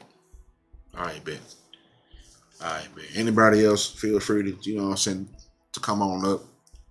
This is the part of the show where, you know, it's part of the show. So, but Sexy Songs for You, like I said, you know, it was cool. You know what I'm saying? Like, you know, I mean, it was cool. You know what I'm saying? I ain't, you know, it wasn't what I was expecting. But it's not for me. You know what I'm saying? That's one thing I understood too. That shit ain't for me. It's for the women. But in thinking that, once we got to one of the tracks on there, he decided to take a few shots. You know what I'm saying? Yo, can you hear me now? Yes. All right, cool. Well, I got DuckDuckGo on the phone, so already the settings on it didn't let me hear anything. Already. How you doing? What's going on with you? Man, just, just living life. That's all. Just living life. That's all. Cool. Yeah, ain't nothing going on. What about you? I'm doing all right. You know what I'm saying? I'm cool. You know what I'm saying? I've been doing good. Yeah, this Valentine's Day, I just want to comment on that. Sure. People just basically the world made it a way to capitalize off of it. And then on top of that, you look at it like everything is a ritual, right? So if everything is a ritual, we basically feeding into the ritual by participating in that day. And it was based off a massacre. Yeah. Like, that's the craziest thing about that. I mean, but that's with a lot of these holidays, though. A lot of these pagan holidays that, you know what I'm saying, it is what it is. But that one right there, I'm not going to lie, just because of when I first read this a few years ago, because I did a show about this years ago. This is way before I was even on YouTube. It was years ago. I started to look at like the origins of love and shit like that, and the constructs and all that shit right there. And I came across Valentine's Day.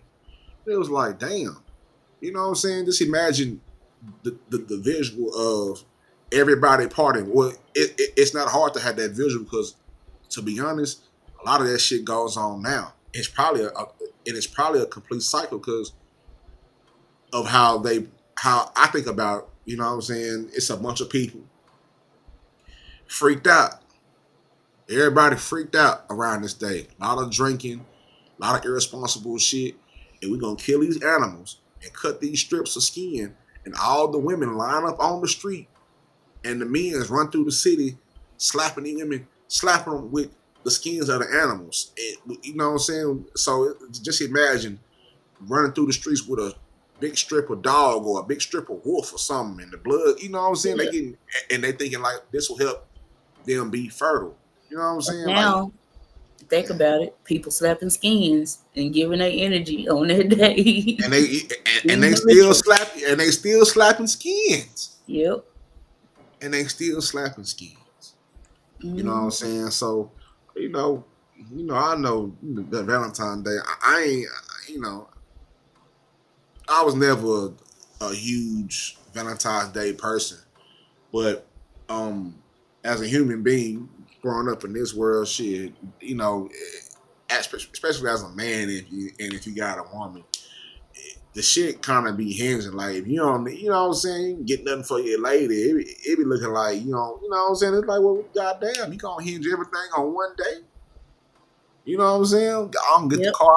I remember days I was coming home from work. You know what I'm saying?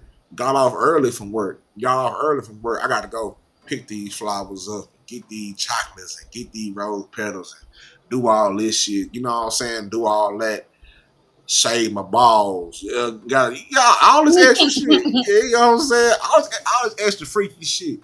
Gotta go get the whipped cream. Gotta go get the fruit. Gotta go do this. Gotta go find a babysitter. Gotta go do, you know what I'm saying? Do all that shit.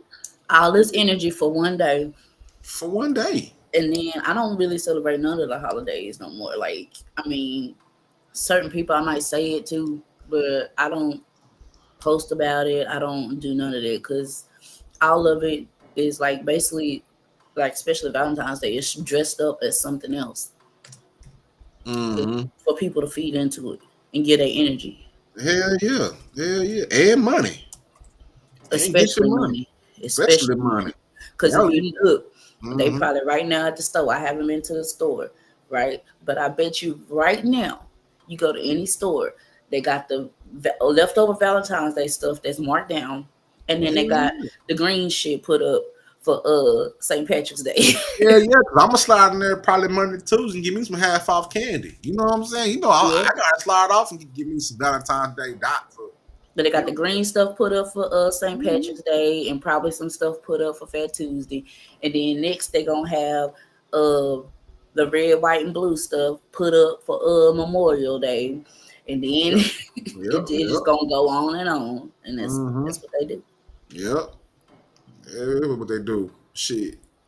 I was in a grocery store yesterday, and by the time Easter get here, it's gonna be $10 a motherfucking carton, man. Oh yeah, I forgot about Easter. So yeah, they finna have.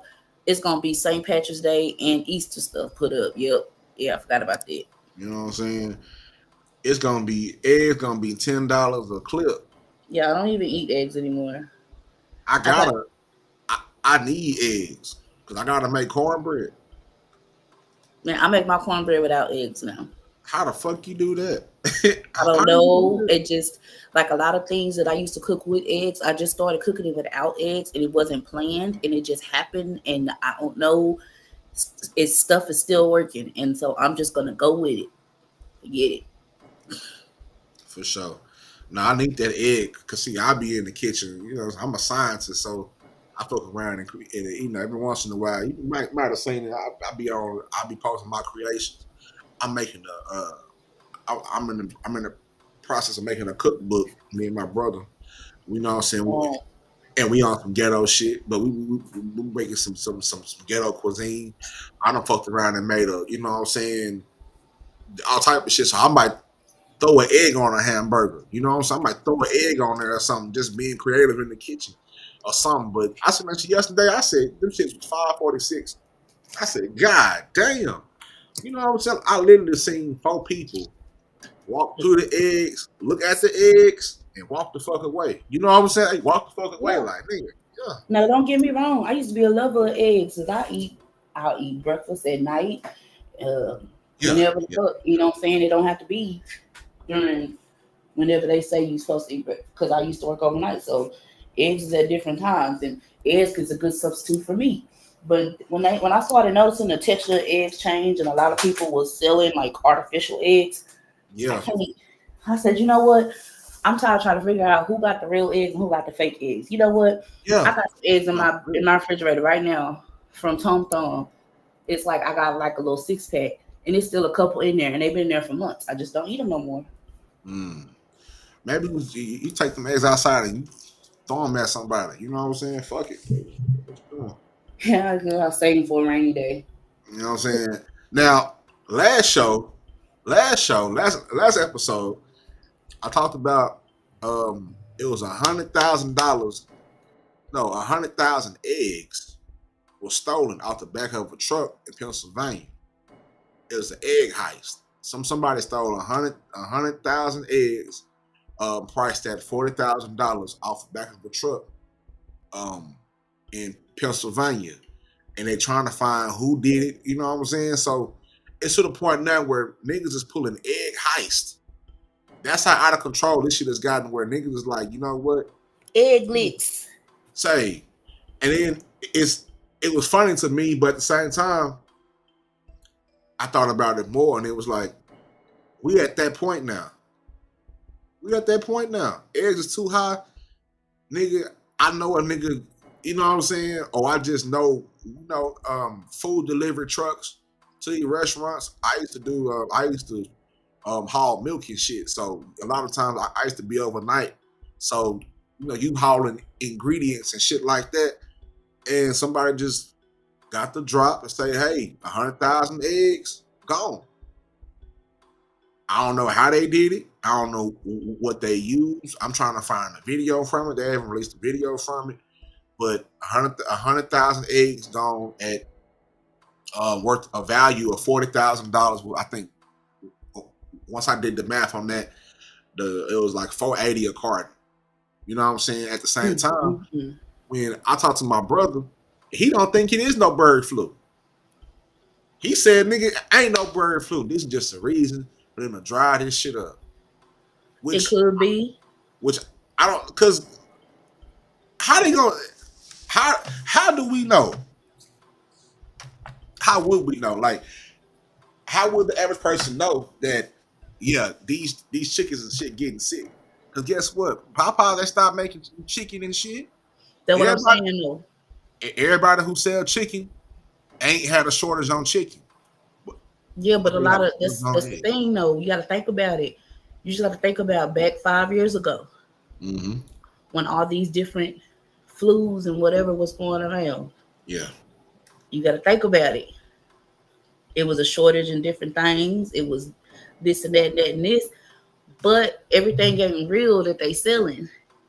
And then around this time, Popeyes was popping. You remember I told you how I feel about it? Yeah. And it's the same cycle again, but it's a different tactic they use in this time. And it might be that, you know what I'm saying? And they just pushing it in, because the more you tell somebody they can't have something or it's a shortage on something, people want it more. And it might be very well be a flu or of some sort. Yeah. And it's just gonna spread more because people don't think it's real, just like I didn't think the other thing was real. You feel me? So we just wait and see. I haven't seen a sick chicken. You know what I'm saying? Like, I'm literally gonna look and see. Like, I don't like for instance, like, we know when a human being gets sick, we know what they look like. You just testing somebody sick by how they just, you know what I'm saying? I ain't never seen a sick chicken. They just show them dumping defeathered chickens. And even back then, I can remember, because this should always be in my mind, when it was during COVID, you know what I'm saying, and all that shit. And Wingstop was running out of wings. Remember they ran out of, it was a wing shortage. And they started selling them thighs. Yep. They started selling chicken thighs. So my whole thing was like, don't the motherfucking thigh and the wing from the same chicken? If the chicken wing, like, how can you have a shortage of chicken wings, but not have a shortage of chicken thighs? It's almost like they trying to drive people towards certain things on purpose or something. And it's like, everything is for a reason. Like, nothing is not happening for no reason. I just look at things like that.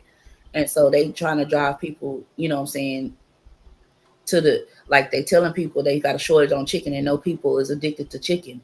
They know people are addicted to eggs. You know what I'm saying? I don't know. Because I ain't gonna lie, I fucked with it. Because shit, I'm a short thigh eating nigga. Like, that's usually, I'm going for the dark meat. I'm going for the short thighs, and you know what I'm saying? Yeah, I like them thighs because they were small too. Because you think about all the chicken got big, and so when I saw that they thighs was, then eventually they started getting bigger. But when I saw that they thighs was regular size and they was extra crunchy, I'm like, I don't really do crunchy. And then, and then just using the way that I would order wings. So I would order like a 15 piece. It'd be 15 short thighs. You know what I'm saying? I wasn't gonna eat all the 15 short thighs. Shit, I was able to save some short thighs, and that's when they had lemon pepper cake. Well, that had some shit going on back then, but that just made me think about when they start these. Hey, this shit over here is sick. These chickens are sick. We're gonna like. It's like a. I don't know, but It's a mind game. it's a mind fuck because there's That's not. what I was thinking about. I didn't want to say. Yeah, it's mind. Yeah, we can say. It's true. Well, we can say it. We can say whatever we want to say. It's a complete mind fuck. It's like I'm gonna play with your mind and make you think that it's a shortage on this. I know you like it and I know you want it and you gotta have it. Mm-hmm. And instead of you just stop eating it, you gonna want it more. So then you're gonna buy this. But it all come from it, like you said, it all come from a chicken. So if it's a shortage, then how we coming up with this? It's almost like I saw that truck that dumped all those chickens that were supposedly sick, right? Mm-hmm. So my thing is this, but they still selling chicken. So it's just a small piece of chickens that's sick. Like, what is it? Because now it almost makes me think too about them pushing people, and they're not even like, they're basically not even eating real chicken no more. They're pushing them to eat the fake chicken. What the fuck are we eating? Yep. You know what I'm saying? Now, there was a woman in Wyoming. She had contact with an infested chicken, and she is the first human. This is Wyoming's first case of humans having the bird flu. It's a woman with the H5N1. She's hospitalized right now. Do you remember H1N1? Yeah. You see what I'm saying? That was the quote unquote swine flu with the pigs. Like they keep it's like this stuff keeps happening. I don't know how to explain it. It's just this should say it's only been 70 people with a human case of the bird flu since 2024. The CDC has only listed 68 of those cases out of the 70. But it's not clear yet whether she was infected with the, I don't know, they got a D1.1 version of the H5N1, which is now widespread in wild birds, or the B313. I don't know what the fuck that is. It's multiple different viruses happening at once. All right, let me change the screen. Think about it. Like it's the bird flu going on. Then it's the other thing that's happening in China, that other thing that's coming out, like the vid from 2020. And then it's also the measles. I saw an article about a widespread measles outbreak. And then you also got what's the other? It's one more thing. Oh, so in Texas, it's been spreading around, like a lot of people, because I had a friend that got sick. You know what I'm saying? So it's like I don't know if it's a flu or like it's basically the same symptoms, cold or whatever. So it's like all these different things that they're putting out that are happening at once, and it's crazy. Nah, see them having a swab, that should look crazy as hell. Yeah, because you ain't who gonna swab all their chickens to see if they sick? Who gonna swab out? Yeah, and it's so much. That's why I say, like, I don't know. I think it's possibly a little bit of both. I do think sometimes, of course, they exaggerate the numbers, or they, so depending on what's going on, they're gonna spike them numbers up or lower it down. That's just what does to shit everywhere now. You know what I'm saying? Whether it's record numbers, music numbers, YouTube numbers, everything gets skewed depending on what's going on, because the audience is what's important. But and then you got these multiple. You remember a month or so ago, it was like these fogs, these mysterious fogs, whatever they were spraying, were coming out, and people were getting like. I feel like it's like some sort of attack, and you ain't gonna know where your attack coming from, because there's so many different things coming out, and you don't know what's real and what's fake. But you remember they doubted the vid in the beginning, and then it became quote unquote widespread. But now, like even in 2020, it wasn't that many different things out. It was just this one thing that they was talking about, and you got like multiple things right now. So it should say, H5N1 bird. She was affected by handling sicking birds in the backyard flock. This is just her home little bird, her little pet birds. Well, little not pet birds. But, in a statement according to the woman, older adult health conditions, which made her she's being treated in a different state other than Wyoming, and she's the fourth person in North America to have been hospitalized. One person in Louisiana died from the infection. Damn, I ain't know about that. And it's not clear if B.1 widespread in wild birds, poultry, cattle, and herds in Nevada and Arizona, or B313, which is associated with the vast majority of dairy herds. Look at all these variants they have of it. What the fuck? I ain't. Hold on, man. Let's see. It's different strains of different types of quote unquote diseases. Because now I got all out right now. Yeah, because now I gotta look this shit up now. D1, H5N1. That shit is crazy. How many? Let me just type in how many variants. Because let's see, how many variants? Because it's probably a endless number. You use DuckDuckGo or you use Google? I use a Microsoft Edge and Google right now. Yeah, you should try DuckDuckGo also. DuckDuckGo is a little bit more private and okay. I don't know how to explain it. I think it was somebody talking about DuckDuckGo. I want to say it was Josh. Somebody talking about they use that too. I'm gonna fuck with it. Let's see. They got man, there's so much shit on here. That shit crazy. Yeah, see, that's why I don't hold on. Okay, hold up. We got some stats. That's all. I'm looking for that right there. I'm looking for that shit right there. Let's see. Let's replace. And let's go to the H5 current flu situation. Boom, right there on the screen. So these are all everywhere where the shit is being infected. All the cases, the total national cases that have been confirmed by the CDC. Texas, Louisiana, Colorado, Nevada, California, Washington, Oregon, Michigan, Wisconsin, Iowa, and Missouri. You got to think about all the cases that are not confirmed. Right. Especially right here in the Heartland area. I'm surprised it's nothing in Oklahoma and Nebraska. You know what I'm saying? Yeah, because where it's a lot of farmland. So we got in herds and cattle of 41 dairy herds, 23 poultry farms, 1 other animal exposure, and 3 exposure source unknown. So I'm just assuming this is all the confirmed cases. I'm gonna assume maybe it's possibly maybe half 100 or maybe 100 more cases that haven't been confirmed or even thought about. You know what I'm saying? Don't even know yet. Yeah. Now probable cases are 8 probable cases of 1 dairy. Now these probable cases are in Washington, California, Arizona, and Ohio. That's interesting as fuck.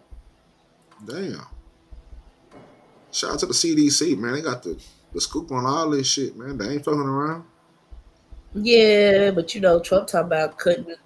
It's different articles about Trump talking about cutting the CDC, cutting employees or something like that. He already cut the WHO.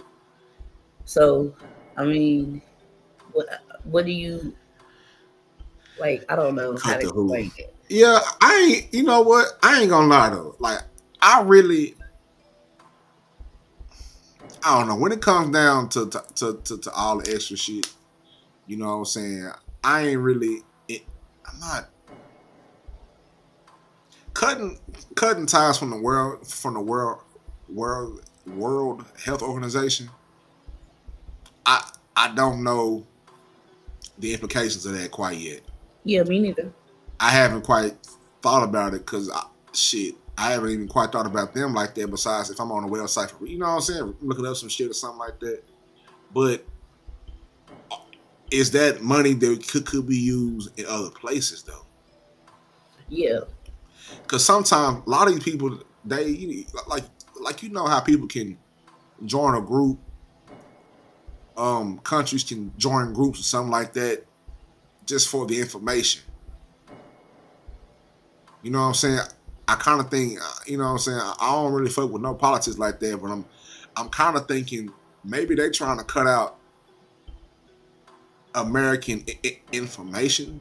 You know what I'm saying? Yeah, like people having access to us. Yeah, people having as much as access to us because we're so open about everything. We open, you know what I'm saying, from the borders to the cyber borders, which is, you know, cybersecurity is worse than the physical because on top of that, it's a lot of things that can be done remotely where you don't even need to access the people. And what is it? What's the word? Not, it's another word for cyber. I don't know if it's bio warfare. I don't know if that's what it's called, but basically where you can be attacked, you know, people hacking and all that stuff. Like, I don't know if you saw, I saw this article today, and I haven't like actually like researched it to see how credible it is. But basically they said it was a drone flew into and like basically attacked or cracked the what was it called? Let me look at it again. Basically in Ukraine, right? The nuclear, hold on, let me pull it up. Look at my notes that I have from it. But basically it was like it's different attacks going on because, and I don't know, but it was on Twitter, so it's legit. Like in some cases, basically a Russian attack drone with high explosive warhead struck a shelter protecting the world from radiation. So it hit the Chernobyl nuclear power plant. And this happened like between February 14th. Chernobyl? Yeah, the Chernobyl nuclear power plant. Look that up. Now that's an interesting place. You know, Chernobyl has a wild history of just random shit. Like, I want to say it was maybe in the 80s. I think it was in the 80s. They had that power plant blow the fuck up, and I was reading about not reading about, but I seen this shit on Vice or something like that, and they was talking about like the animals and shit like that, the shit in that environment. You know what I'm saying? I said this shit weird as hell. Yeah, and this just happened, like, so, and nobody has been even reporting on it, but it's on, like, they posted, the Ukrainian president posted on Twitter, and nobody's talking about it.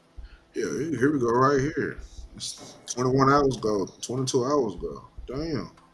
Yeah, nobody's like really, really reporting on it. So how serious is it, or how serious is it not? Because that's a nuclear power plant. Yeah. And like, are we under some sort of World War thing telling people about, or what? Let's see. And is that why they in Ukraine? Is that why the United States is protecting Ukraine? Like Chernobyl nuclear power station in Ukraine, a drone armed with a warhead hit the protective outer shell of Ukraine's Chernobyl nuclear plant early Friday, punching a hole in the structure and briefly starting a fire. In the attack, Kyiv blamed on Russia. The Kremlin denied it was responsible. Yeah, so it is legit then, because I got to pop up from the news break. You know, news break, I don't believe everything that they post because they got different sources and different people that can post in it. Right. But when I saw that it was actually posted on Twitter, that let me know that it has some sort of legitimacy to it. And now seeing it all over these major news stations, because I didn't even fully look it up yet, because I didn't have the time to do that yet. But anyway, this shows that it's a news story, but nobody's talking about it. And see, because it definitely ain't no breaking news on it. Shit, they're talking about the Drake album more than this shit. Yesterday. Yeah, distractions. Because the Yeah. Drake album is trash. I saw that you have that as a topic. We'll get to it. Yeah, we're going to get to all the bullshit. Yeah, but you know what I'm saying? How do you feel about that album? Well, first of all, before I tell you that, well, you know what? Yeah. Tell me how you feel about the album. I didn't listen to the whole thing, but I listened to about 5 or 6 songs. It's about 20-something songs in that song, bitch. Huh? I was saying it's about 20-something songs. Oh. It was hard for me to get through it. I'm not really a party next door type of. I don't listen to a lot of slow, like new slow music, cause I ain't with all that croning and begging and shit. You know what I'm saying? Niggas be begging. It's more so like girl type music, and I used to like Party Next Door, like his older stuff, a couple of his songs, like you know what I'm saying. So I was like, okay, let me just see, cause I saw people on Instagram talking about it, and I was like, I'm not just gonna go with what everybody else saying. Let me go check it out. I don't really listen to new stuff that much anyway, but I was like, I just happened to be on YouTube, you know what I'm saying, and it was popping up, you know, the little songs from Drake and Party Next Door's sexy songs for you. And so I listened to different songs, and I'm just like, what the hell's going on? It was like one of the songs is called "Raining in Houston" or something like that, right? And I'm thinking, shit, maybe this is Drake going back to his, back to when he was doing his Houston sound, right? Because that's when I really fucked with him, right? Back when he was appropriating Texas culture. Yeah, but let me go listen to it and see. It don't even have that sound to me. So what?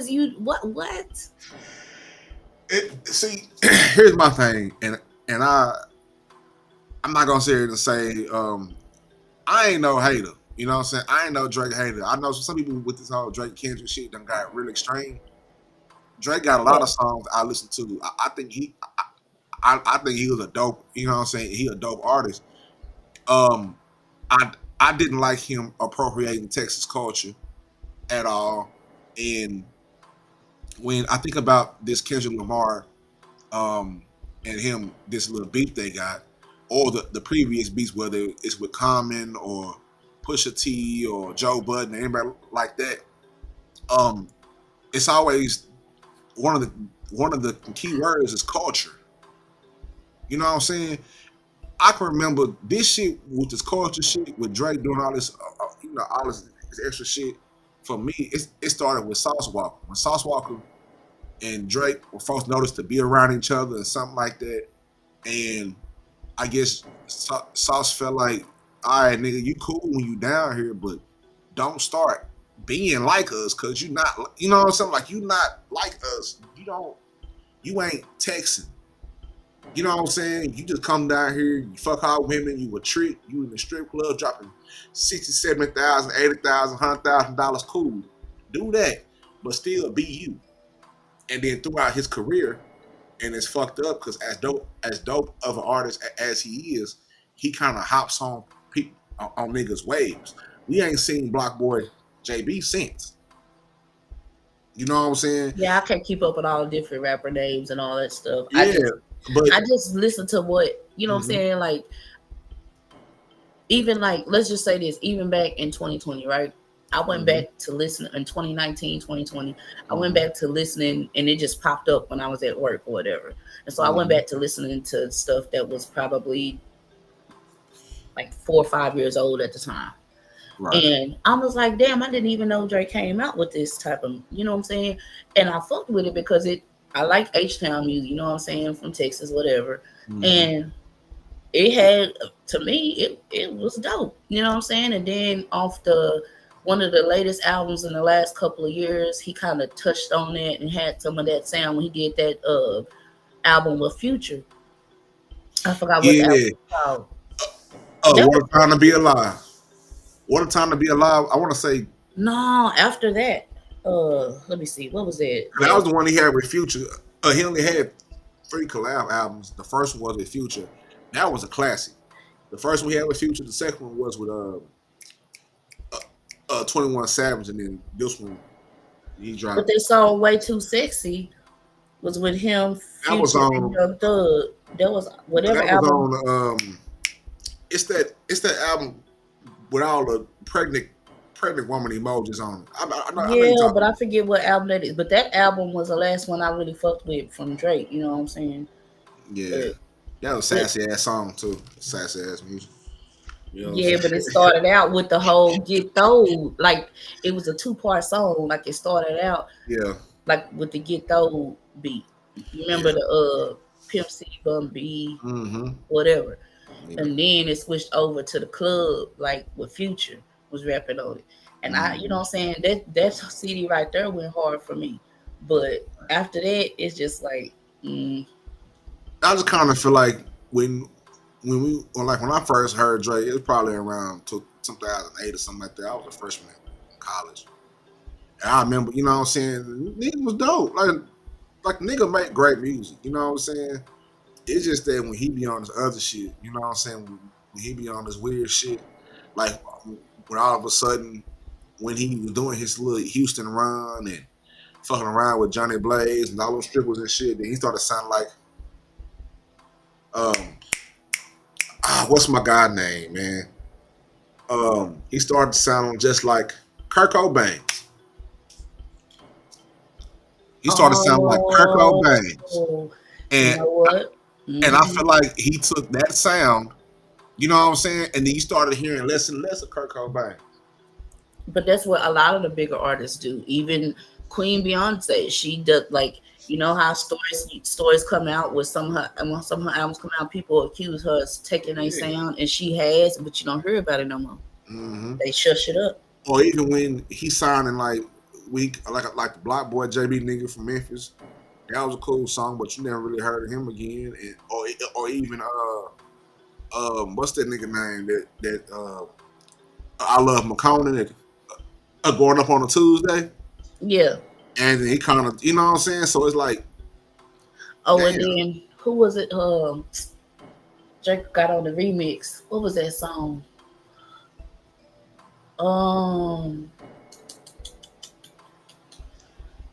Oh my God, it's on the tip of my tongue too. Dang, and it was a hot song too.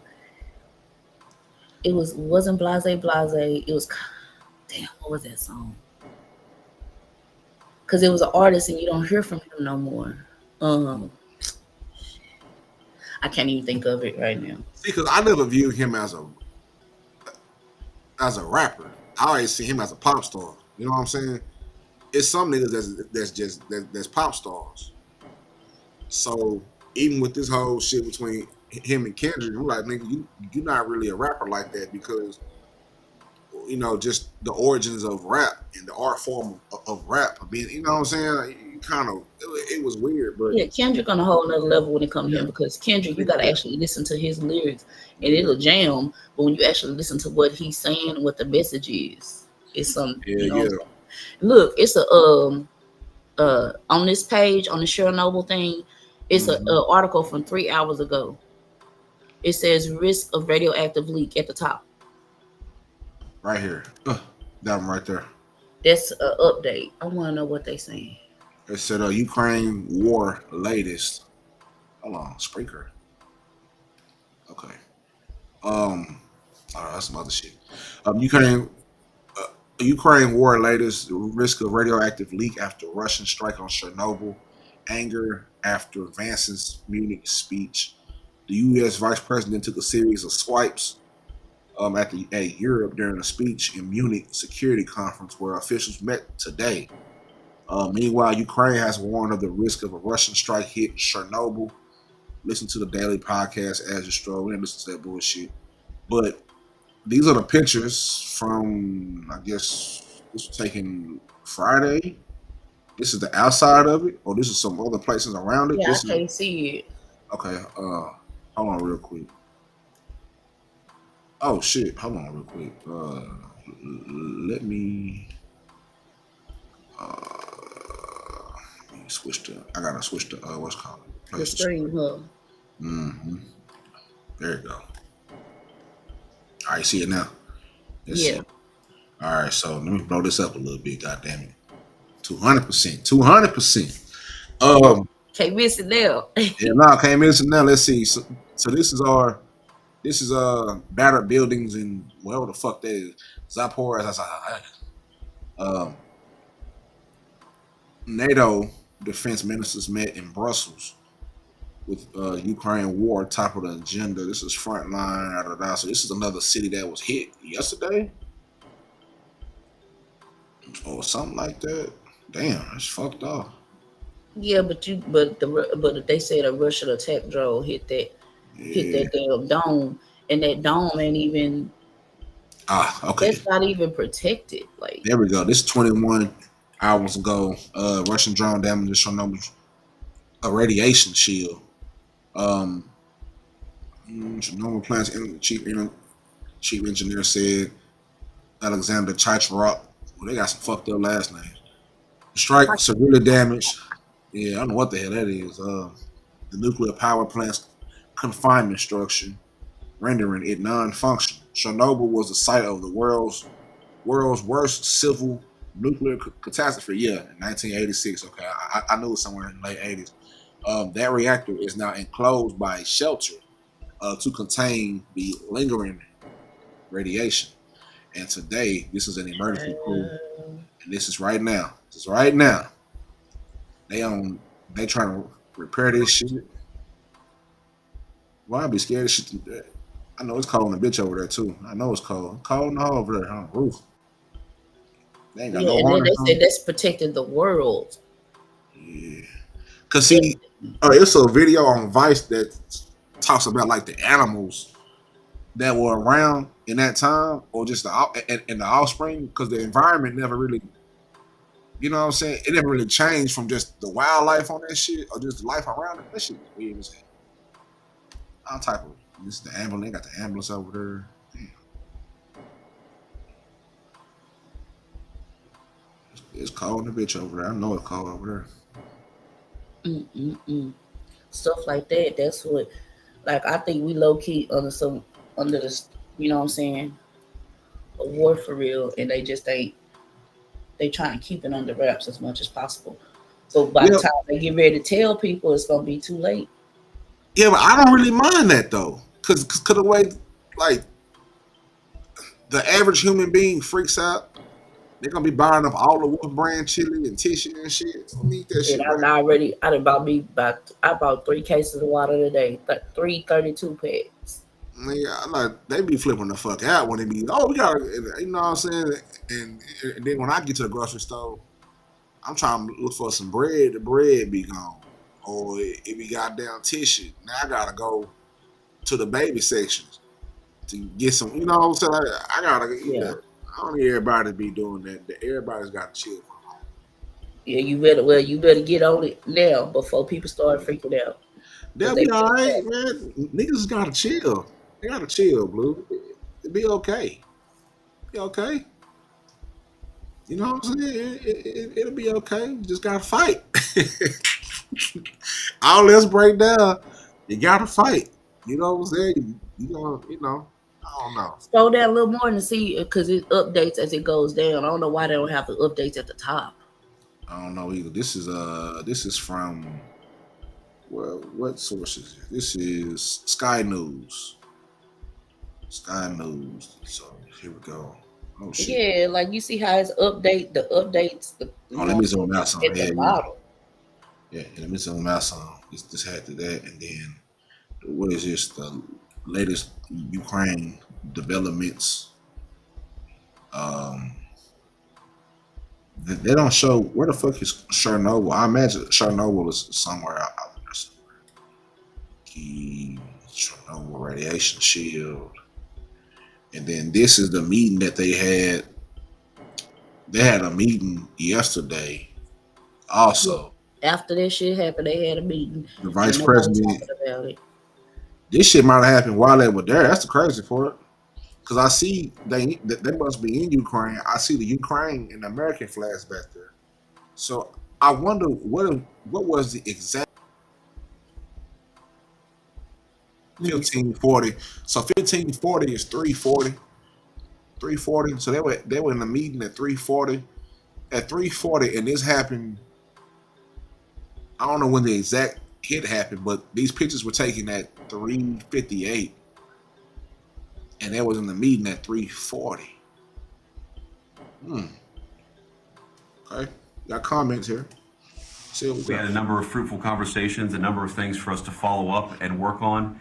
And fundamentally, the goal is, as President Trump outlined it, we want the war to come to a close. We want the killing to stop, but we want to achieve a durable, lasting peace, not the kind of peace that's going to have Eastern Europe in conflict just a couple years down the road. So we had a number of good conversations about how we might accomplish that together, and certainly we'll have many more in the days, weeks, and months to come. We are very thankful for American support, President Trump. We have good conversation. That's that Vladimir. Hey, if you go to CNN, they got pictures of the inside of it.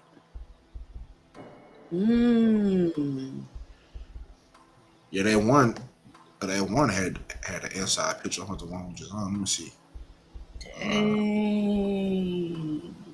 Go down. See, because an attack on that place, like on any other place, it's like, okay, it's fucked up. But on Chernobyl, because of the history that Chernobyl has. But it ain't even if that's the thing that's protecting the world, right? From radiation. That's I don't think it's protecting the world. I think it's just that area. Well, that's what they said. The world probably is the world and shit. I don't know. Because that's the nuclear plant.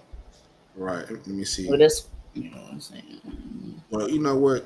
Let me see. 226 a routine test went wrong. Massive explosion, fire release.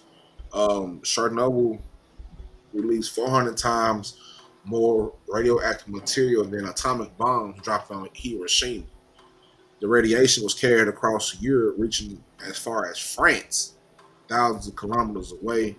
Chernobyl radiation levels today are lower compared to what it was when it first happened, but radiation still exists there after many years of disaster. Damn. Maybe it is the world. Shit. On that side of the world, shit, because, god damn, 400 times of the Hiroshima Nagasaki bomb, shit, that's fucking shit. Yeah, but I'm gonna keep tabs. Let me see what the New York Times got. Keep tabs on this. All right. I'll pop those. High above Chernobyl, workers grapple with ice fire, and nuclear fears. Damn. Yeah, because nuclear ain't just some. Now, that's one thing, you know what I'm saying, it's some shit happen, but nuclear is serious. Because that shit, you can't stop that shit once it start leaking. I mean, they can stop it, but people going to be risking their lives to stop it because they're going to be exposed. And it's like, and you notice it's not big. People ain't talking about it. Yeah. 40. Once people get wind of it, shit. So I guess these are the pieces. Shit. So this happened at 1:59 a.m. on Friday morning. So this happened Friday morning, early Friday morning, at 2 in the morning over there. They said the breach was deliberate. They said punched a hole through. Somebody trying to start some shit up. The hole was quite large, about 540 square feet, and dangerous for many reasons, primarily because it jeopardized the safety of the protective shell covering reactor number 4 at the Chernobyl nuclear power plant, the site of the worst nuclear disaster in history. Yeah, they know what they doing. They know what they're doing, man. It's been so like they got some authorities right here with the little Let me see. Oh shit! Hold on. Let me. Yeah, you ain't even sure it. Damn, I ain't even sharing that shit. God damn. Look, I was trying to give you some time. I don't want to keep. Nah, you good. Nah. You hold on. Let me. I was looking at it for a little bit on my side. I done click some shit over here. All right. There we go. All right, you see it now? Mm-hmm. On my side. All right, yes. There they go, right there, little pieces. Shit. Luckily, it was snowing because put that fire out kind of quick because it was had ice on the roof, shit like that. Don't need no fire. Because if this shit was in the summertime, it should probably be worse. The Kremlin, they denied that Russia's military had struck the plant. The breach was some type of. Now the Russians are saying that this is fraud. The Russians are saying that Ukraine, they did this shit themselves. It's their fault. They basically said that these niggas running the play over there. They said we ain't do that shit. They did this shit themselves, which I highly doubt. Yeah, everybody try to point the fingers because Russia said they didn't do it, but somebody did it. Shit, the hole will take months to fix. Months. They said shit. Workers extinguished the fire early Friday, but insulation still burned as of late afternoon. The head of the state emergency service of Ukraine stood in the median of the parking lot in front of reactor number 4, but the hole will take months to fix. And it's not yet clear all the work that has to be done for it to be sealed completely. See there. He said he also said that you have an amazing, terrible situation because that's not supposed to happen. A senior nuclear specialist at Greenpeace, who has monitored the power plants in Ukraine since 2022, he said it was never designed for a deliberate military attack. We've been investigating Russian war crimes, and this looks like another one. That shit. I know it's cold and a bitch out there, and they on the roof with that shit. 40 stories up, and it's snowing. You know what I'm saying? On Friday, it showed up. Bits of drone. Wow. So not only do you have this other the viruses and all the stuff we've been talking about, now you got this going on, and this might be the most important. And it's small right now, but what if it happened again? Yeah, it's gonna grow because they from what we're reading, that building wasn't protected. I mean, it was protected. Look at how it's made. It's not even like a structure that's heavily guarded like it's supposed to be. Yeah, because they never thought that it'd be attacked by. You were in war though. What do you think? Yeah, but it's too late. So like how when some structures are built, they ain't built with the idea of this might go on a war, so let's put an extra outer shell. You know what I'm saying? I mean, I'm pretty sure that plant has security, but even with this shit right here, right? It says President Vladimir Zelensky of Ukraine told journalists at the Munich Security Conference in Germany. So the meeting that they had, the vice president, that was later on that day. That was already a planned meeting. So all this shit was planned out. Now, the drone was flying at an altitude of 278 feet, which is undetectable by radar. So if somebody's flying a drone up under radar, knowing how to fly the drone in that right spot where it won't be detected, right into this shit. It could have easily been a mistake on their side, or it could have been deliberately done by Russia. Who knows? And the crazy thing is this though, and this shit right here, $1.7 billion protective shell that was damaged was completed in 2019, built with the help of 45 countries to help make sure that a nuclear accident like the one that occurred in 1986 won't happen again. So I guarantee you they're gonna try to ask everybody else for some more money. You know what I'm saying? They already done got billions of dollars over there already. It was intended to last generations. It was bought on railroad tracks. of 40,000 tons is the largest structure, largest movable structure ever built. Damn. And they couldn't even see everything because you can't, even when it's snowing, you can't see everything until it stops snowing and you clear that shit up. Yep. And he also added that god damn, this word got about 40 letters in it. The Ukrainian hydrometeorological. Let me see where you at. Okay, God hydrometeorological. damn, that's a hell of a word right there. But we're gonna break it down because we're smart. We're gonna break that shit down to the root words. Hydrometeorological. Hydrometeorological. Imagine somebody try to read it, they can't read. It's terrible. Was monitoring radiation levels nationwide. They remain normal.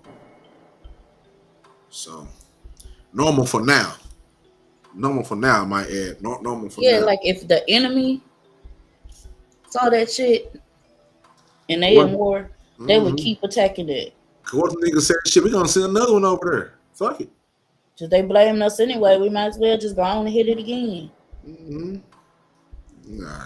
If they just really wanted to do it, they could. They vulnerable right now. They got a hole in it already. All we gotta do is send another one over there. Yeah, and the vice president over there, like, nigga, we need to shut this shit down right now. And I understand why, you know what I'm saying, they over there trying to get that shit stopped because, you know, shit, when this war happened, man, it's that's a world war right there. You hitting that, that's protecting the quote unquote world. Yeah. So if you want to take somebody out, that's what you would do. That, and it's money on the line. Like when niggas is fighting, it's money being wasted. Money, you know what I'm saying? Got money for war, but can't feed the poor.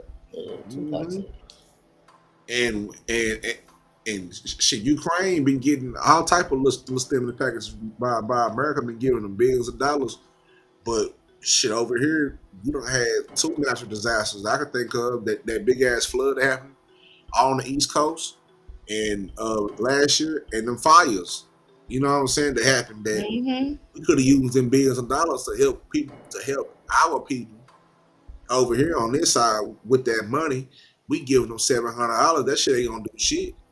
You know what I'm saying? To a flood or to a, you know what I'm saying? But we sending billions over there, which means you trying to protect something over there.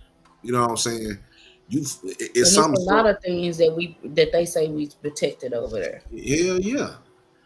Like that's why they said there's labs over there and all kind of shit. So all the research labs and shit like that. And that's why I say I'm not totally opposed. Never mention this though.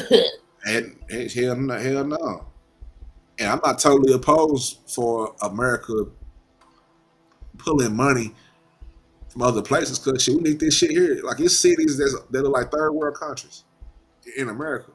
It's certain ghettos and certain places in America that if you would show a picture of a random corner, shit, you wouldn't know if that's motherfucking, you know, shit, anywhere overseas that's third world living type shit.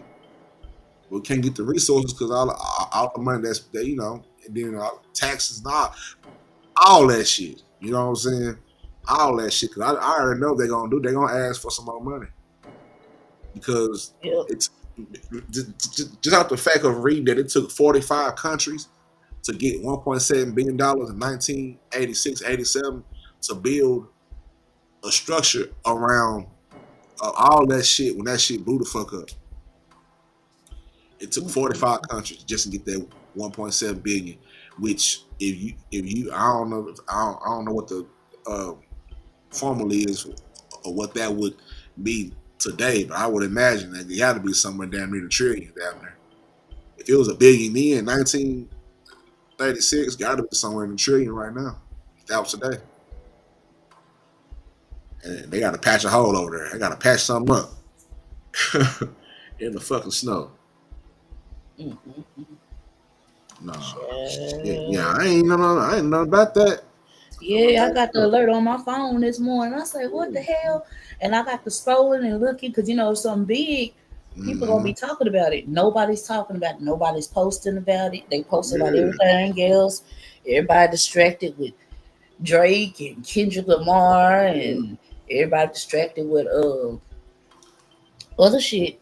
Valentine's Day. Yeah, Valentine's Yeah, Day.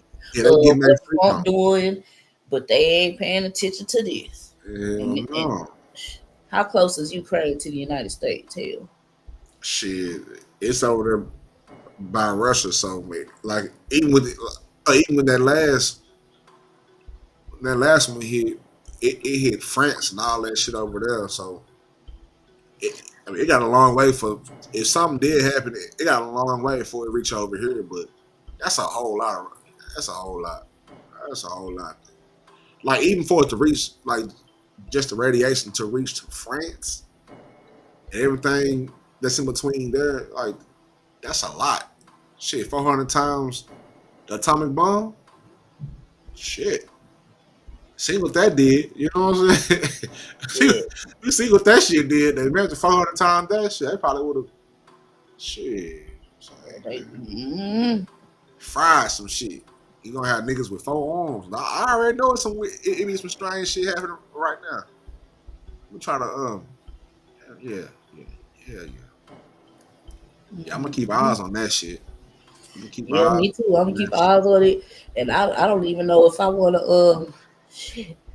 See, that's something to go live about right there. Hell yeah, it is. Yeah, it is. Because ain't nobody talking about it, but you know. Hell yeah, it is. Let me ask you this. I thought I saw your comment. You came in towards the middle of the show. Towards the middle of the show.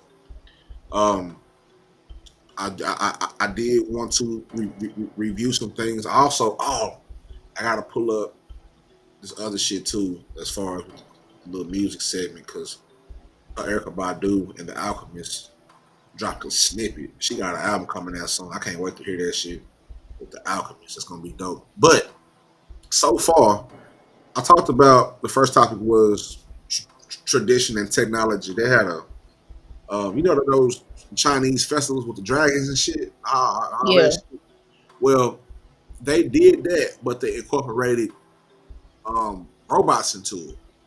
You know Lord. Yeah. So when you see shit like that, and in the last episode, I did the same thing. It was the first ever in Beijing, China. They're having a humanoid and a human marathon. See, this the transhumanism shit they trying to push. So look at what we got right now going on. Mm-hmm. We got the attack on the food. Because I don't know if you remember earlier in the week, there was like $500 million worth of food stuck at the ports. Damn. Yeah.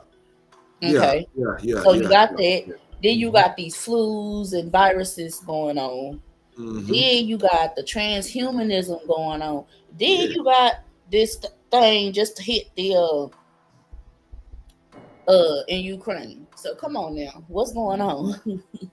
And that was the first topic that I had, and then the second one was in Ohio, and Mississippi. Some of the Democratic lawmakers are trying to troll with a troll bill. The troll bill is men facing fines for ejaculating irresponsibly. So the act of having sex without the intent of procreation. Oh Lord.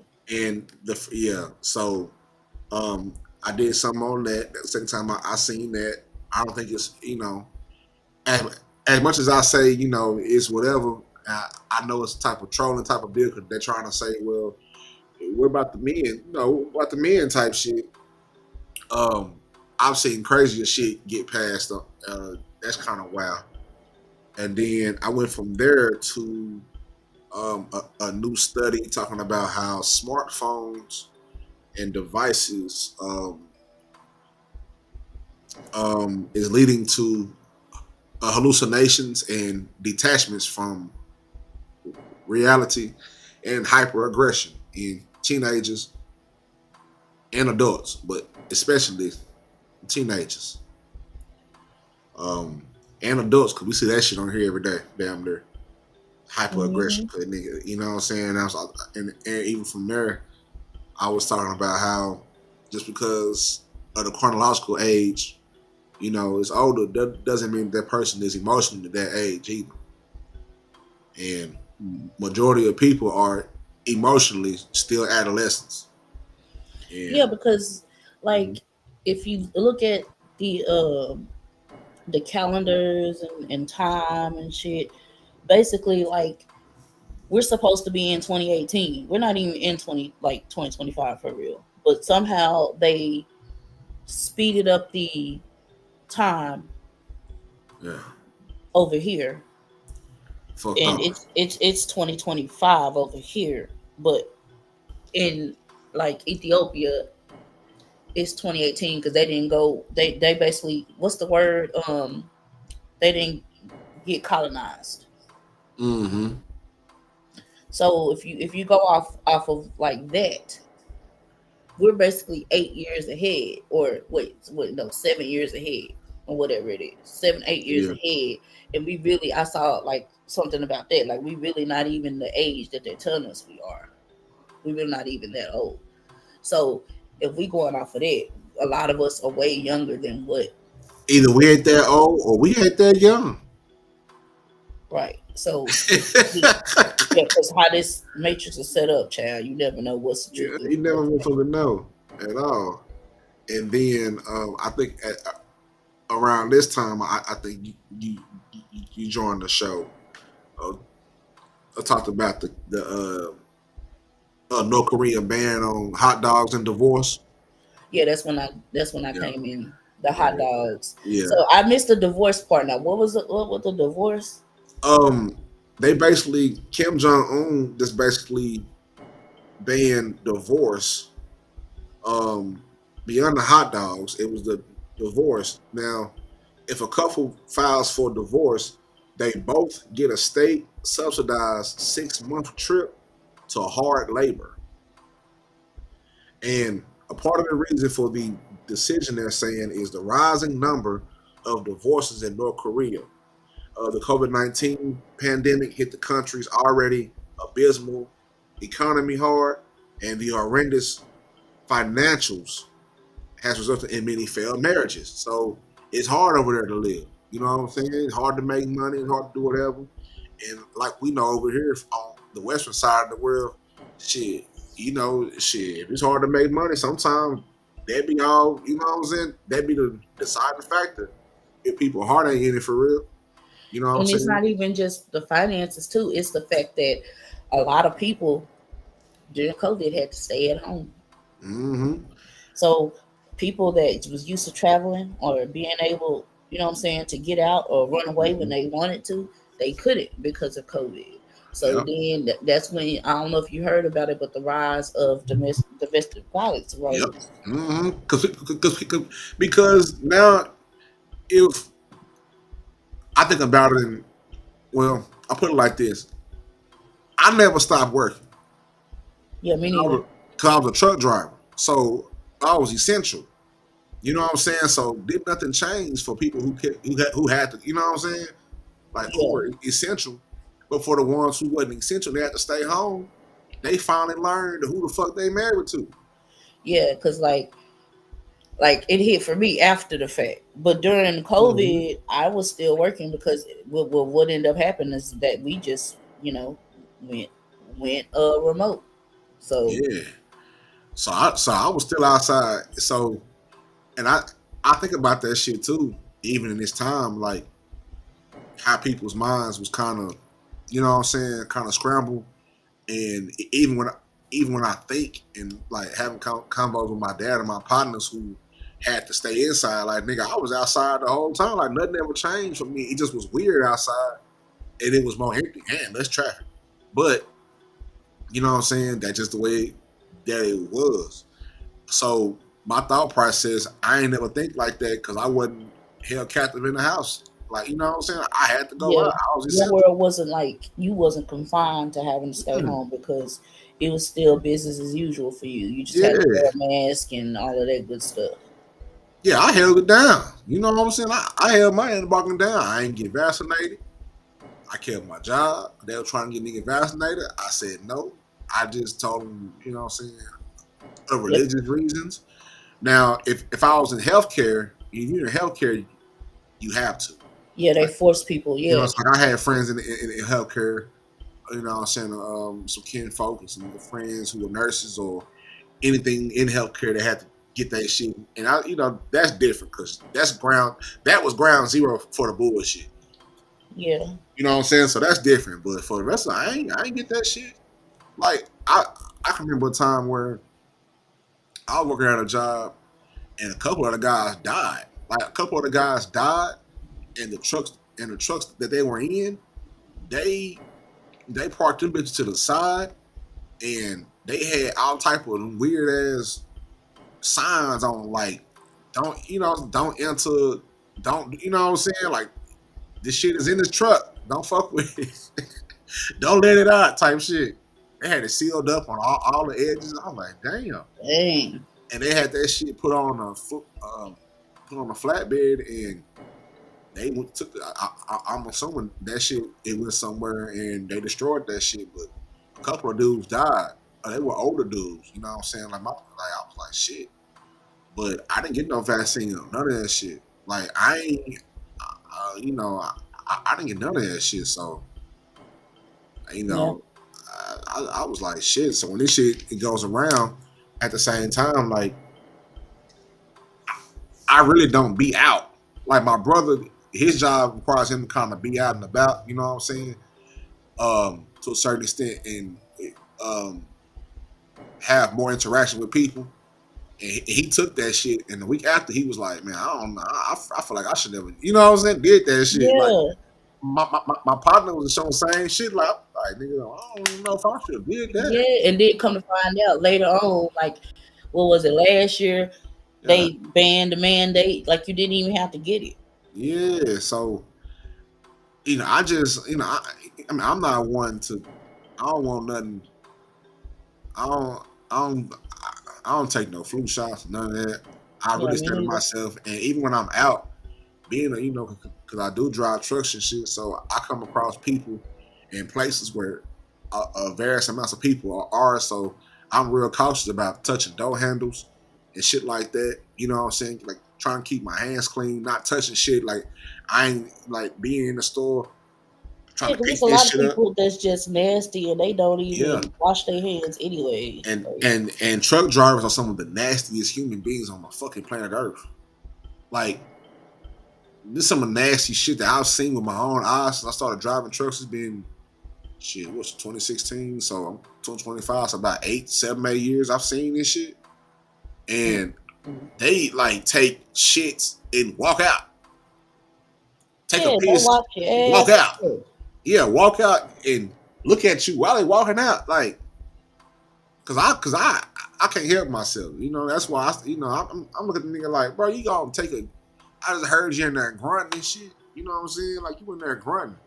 Yeah, I seen that though. Not even in the truck driver business, just working in the places like when I worked for Instagram and Facebook in that facility, like people be in there, like women, girls be in there using the restroom. Yeah.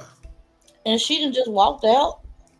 Just walked out. She ain't even. You didn't wash your hands. You didn't wipe, my nigga. You didn't flush nothing. You just walked out. Just walked the fuck out and touched the door handle and shit. And I be like, bro, that's how shit get started. That's how I get started. You know what I'm saying? So imagine it's a pandemic or something going on. You already was nasty when it wasn't nothing going on. Spread and shit, whatever because some people got stuff, you know, with them going on. Now you doing that, and then on top of that, now it's a pandemic going on, and you ain't taking no type of precaution. You just being nasty. Just being a fucked off human being. So, hell yeah, like no. Like you ain't gonna wash your hands, and then you gonna touch the doorknob and not wash your hands. And then once not even that, I'm gonna add another disgusting layer to this shit. Then you truck drivers, and now you know at these certain truck stops, whether it's the pilots, flying J's, or whatever truck stop it is, they now they getting food on the rollers now. You know what I'm saying? So What does that mean? like, you ever been inside a not grocery store, but like a gas station, and they be having like the hot dogs, taquitos, Uh-huh. shit like that Yeah. Are on you the talking about like rollers. self-serve? Yeah, on them self-serve rollers. Yeah, Oh. so all those are open majority of the time. You know what I'm saying? So they in there getting hot dogs, touching the shit, touching the tongs and the handles on the door. Yeah, it's nasty work. I Oh leave. yeah. Yeah, I just leave. I just grab me a pack of almonds or something and get up out of there quick. Because at that point, especially when it's crowded, like people who just cough out into the open and shit, like I'll turn around and walk the opposite way. Look crazy as hell, but I don't want to walk in your cough wind. You know what I'm saying? Off in the shit, you Yeah. just cough some shit out, and now because I see that shit like they show that shit on the Magic School Bus. They show them particles and shit. That's Yeah, how I kind of see that particles shit. be Yeah, flying. yeah, I be seeing that shit. I be like, dog, and I'll be like, nah, man, you got me fucked up. And then someone got the nasty hacking cough. Yeah, they be hacking. Like this lady was in the quick trip yesterday. I came from there. It was Valentine's Day, so I got the little quick trip app. They was giving away free cookies. So I said, let me go ahead and give me some free cookies. You know what I'm saying? Go ahead and give me some shit. And the lady in there was like doing that hacking shit, like, you know what I'm saying? She was an older white lady, and I'm looking at her like it was like 6 people in line. I'm looking at her. The other nigga on the other side looking at her. It's a white dude in a suit. He looking at everybody's looking at her like, bitch, we about to beat your motherfucking ass over here. You know what I'm saying? You up here doing some shit. Yeah. You know what I'm saying? We don't know what you got. We don't know where you Yeah, came because from. that's going around right now. Yeah. Mm-hmm. And she was in the line, and even the dude from Quick Trip said, ma'am, can you cover, you know, ma'am, can you cover your mouth? Can you know what I'm saying? Like, Then you gotta say please to a motherfucker that you shouldn't have to beg nobody at all. So to have decent, what is it called? Human decency. Like human decency. You know what I'm saying? But some people feel like they can just do whatever. You know what I'm saying? Don't have no self-awareness. Like, even when I'm about to sneeze in public, I walk away from everybody. You know what I'm saying? I just walk away and I look weird. Like, it's one thing if it catch you by storm and it's just out of nowhere, but it's another thing if you doing it and you keep doing it. Like at one point, are you gonna cover your mouth? Yeah. At what point we gonna get to a point where we just start whooping the shit out of everybody who sneeze? Cause I remember a point in time right to that COVID shit where when nigga cough and sneeze around you, everybody looking like, everybody look at you crazy.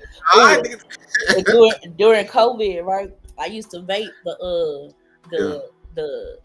you know the CBD, you know what I'm saying? And when they had in the vape, and you know what I'm saying, you smoke some fire and it's a vape, you gonna be choking. And shit, I be to hit it before I came in the store.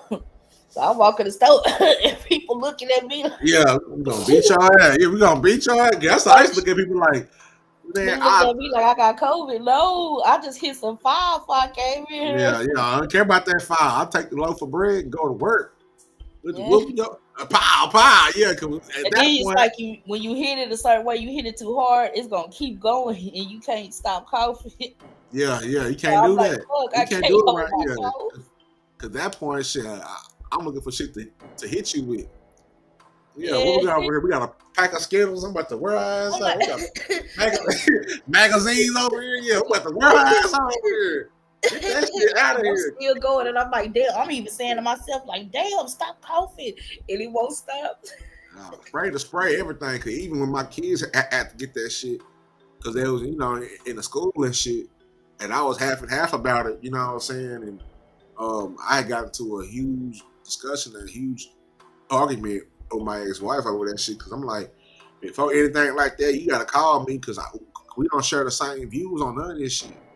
But at the same time, as I thought about it, I had to go to my, counselor. You know what I'm saying? And I was like, well, they are in school and they already get sick in school because a lot of them kids is nasty as hell at school, and you know what I'm saying? So I'm like, you gotta watch them schools too, because them schools be trying to force There was a thing that's going around too. Them schools will try to force you to they'll try to force your child to get a vaccine or force you to force your child to get a vaccine. And yeah. No, Or that even shit. So, but man, when they had that shit, and I was hard to go pick them up, and I said, "Nah, we wait a week.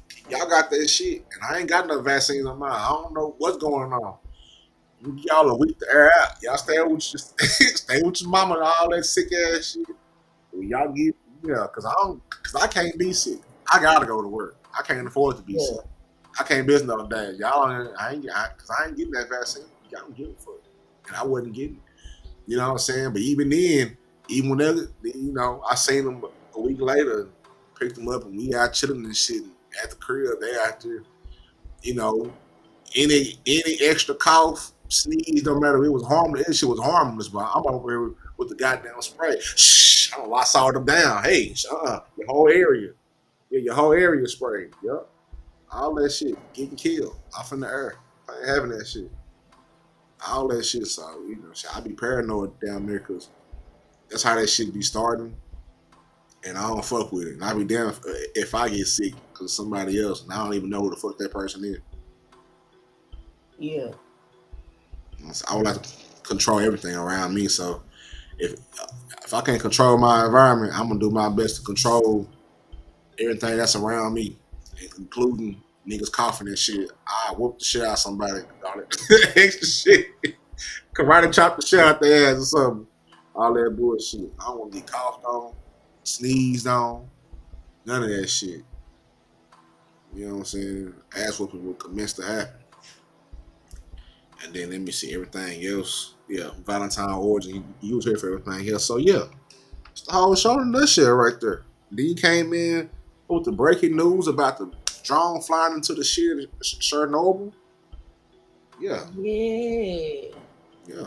I say, boy, let me see if Trill Pill to heard about this right here.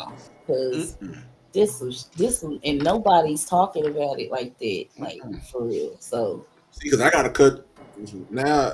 I gotta cut my TV on. I'm about to watch this shit.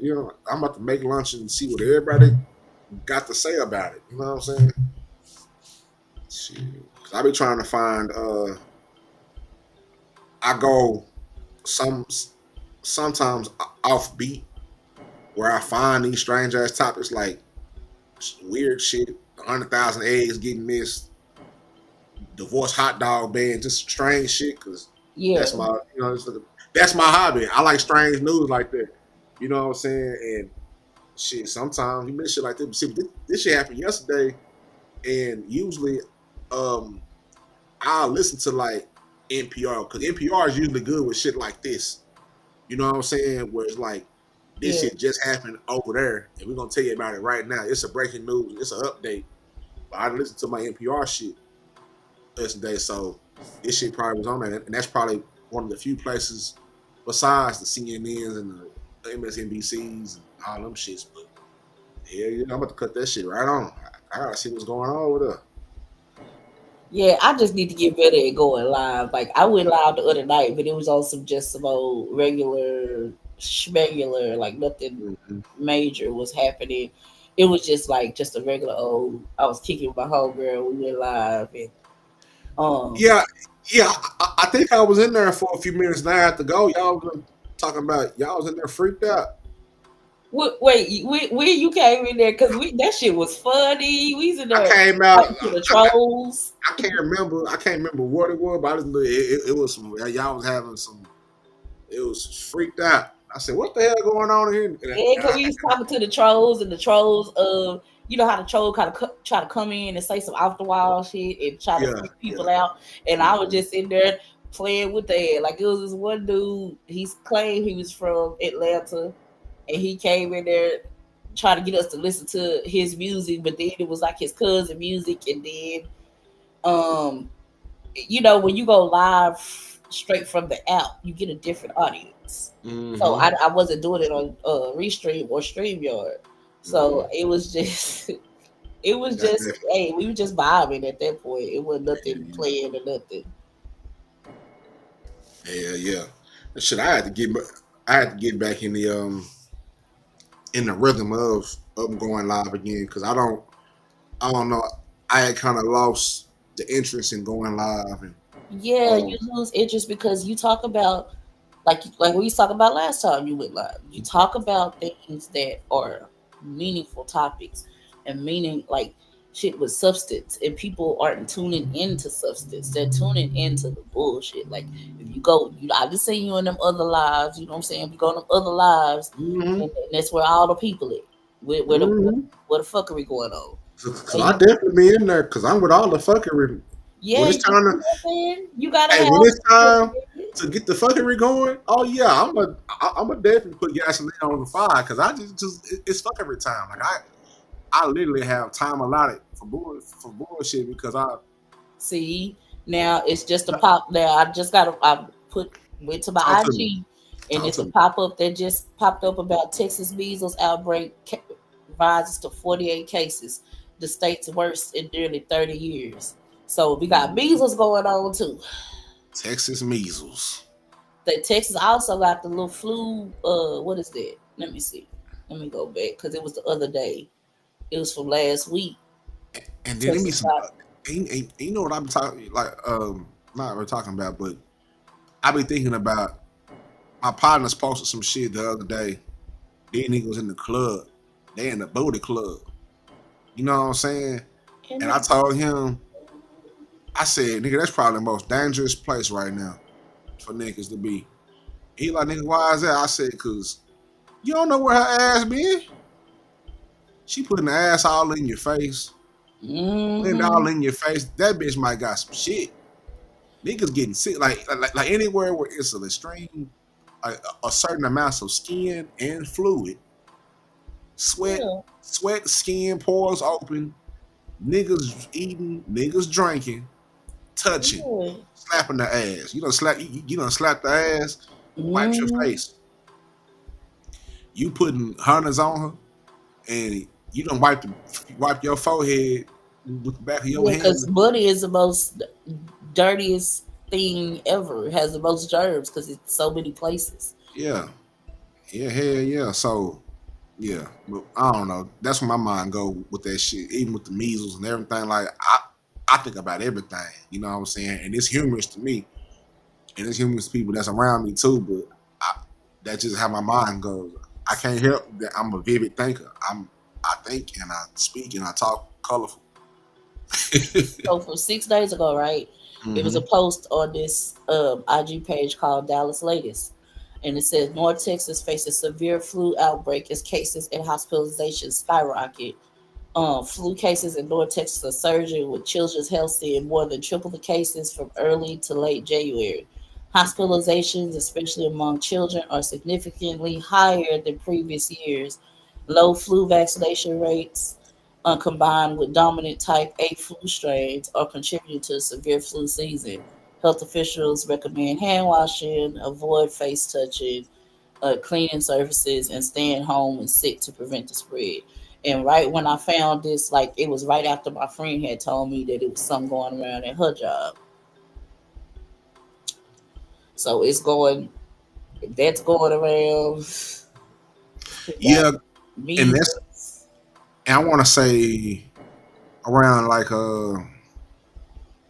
for like damn near half the month, I stopped because usually when you at work and you stop, I'm outside all the time, so I might stop at a quick trip or something like that, and going to a little convenience store or something like that. Like I stopped doing that so much because of all this shit coming out. I said, yeah, I gotta slow down on going to all these places. You know what I'm saying? Because I don't visit any frequent places, and probably when I'm at work is the only time throughout my day, unless I'm going grocery shopping or somewhere on the way home where I come in, I'm in places with people like that, like everywhere. Excuse me, type of crowd. You know what I'm Yeah. saying? So, just like lunchtime and quick trip, for hell no. You know what I'm saying? Shit like that. I'm like, nigga, I'm doing all that shit. Plus, I don't need all that shit. You know what I'm saying? I ain't going there and getting nothing but some bullshit. I don't need. But all that shit, I done slowed all that shit down a whole lot because all that shit that's going on. Because Oklahoma is the highest state with the most flu cases right now. See, so it's in Texas and Oklahoma. So it's everywhere, really. And not only that, but let's think about the people who coming back and forth from Texas to Oklahoma. You know what I'm saying? Back and forth and all that shit mixing the fuck in, and even from the states on the outside of that, like it's a whole lot. Think about how science works. When different strains mix together, that creates something else. A hybrid strain, and that's how you get all them different variations. D1.1, H5, all them different, all that shit. So you got all that. You got the measles cases rising. You got the different strains of flu. You got Chernobyl situation. You got the damn H5N1. You got that other virus over there that they really talking about, that they started talking about the end of 2024, that's in China. You got all these different situations going on, plus the regular fuckery that just goes on anyway. It's some shit going on. You better some shit going on. Tighten up, cause man, look here. To home we stay. I don't fuck with this shit. I be at home anyway. Like if I don't get that shit while I'm out, I just won't have it until I get back out, because I don't want to get back out. Shit, if I close my door to the world, shit. That shit close to the world. And whatever, if I forgot butter, everything besides toilet tissue, I hop back out for that. I need toilet tissue and shit. But other than that, it be like, fuck. I don't like, that's it. I be having to, go wash this world off of me. You know what I'm saying? Disinfect some shit. Yeah, it's too much. Hell yeah, it's too much. It's too much. Dang, you kind of made me want to go live now. Shit. Do I want to? I might as well. Should I be paying for Restream? I might as well go live. I don't mind paying for Restream like that. Shit, I could be paying that shit from StreamYard, and that shit cutting me the fuck out, kicking me out the goddamn shit.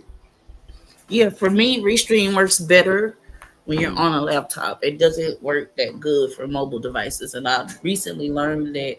But I think it used to work better some years ago when I first started, using Restream. And now I don't know why. Because did you know? Because I had taught somebody this years ago that Restream. I don't know what version you have, but it's a thing where you can basically stream to multiple platforms. Like you can stream with someone else, and like y'all can go live together and go live on their platform and your platform. I want to say it's a paired device. I mean paired channel, something like that. Yeah, something like that. Yeah, I don't see it on yours because usually it would be in one of the the top right hand corner where you can do it. I gotta find that shit. Yeah, because what's up with that? I gotta find. Because I think I don't know. I gotta look at it. I think on mine I saw it because I had discovered it some years ago, but I don't see it. Video. It's probably some before you cut the stream on. It's probably somewhere in there because I don't see it in the settings. Oh, you mean like when you coming in, maybe? Like when you schedule it, there is another like for instance like right now, I'm live on YouTube, Twitch, and Facebook, right? Right. Besides the channels that you have it paired with when you go live, there is another tab on the other side. I haven't clicked it, but I've always seen it that says paired channels, and I'm assuming that's what that is. Yeah. One of these days we're gonna have to join our lives. Hell yeah. I think I'm gonna go live in a minute though and just talk about this because I want to talk about the Chernobyl thing and the events that's going on. I think I'm gonna do that. Give myself something to do for an hour or so. Yeah. Because I ain't gonna lie, like I try to do this shit like twice a week because I have to, try to find the right topics I'm trying to find the strangest shit and then trying to make them cohesive where they all fold into one another, and you know what I'm saying, and do that, and then put my little entertainment, little seasoning on there with it, and Yeah. bring that shit all together with whatever, you know what I'm saying. So let And me ask you this: talk to me. how you when you go? Because for me, I be trying to share my screen, right? But it seems like it be so damn difficult. Like I can do it, but it's like it don't just.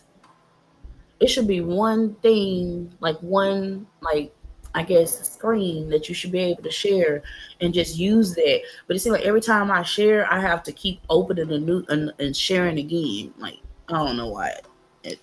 What you mean, like when you share a tab, or you Yeah, share when you like? sharing a tab and like, for example, when you was sharing, like when you was searching or whatever, Mhm. and you had it, but you didn't have to like make it bigger, and it was like I don't know, maybe I think I just got to figure that out. Hold on, 'Cause let me see. I used to have that figured out, and it's like I'm starting back using it again, and they changed it, and I'm just like, what the hell? Let's do. Yeah, see how you just pop that up, and you didn't have to do a whole like. I feel like when I try to do that, I be having to go through a whole bunch, and I feel like What I'm you like mean, like making it hard.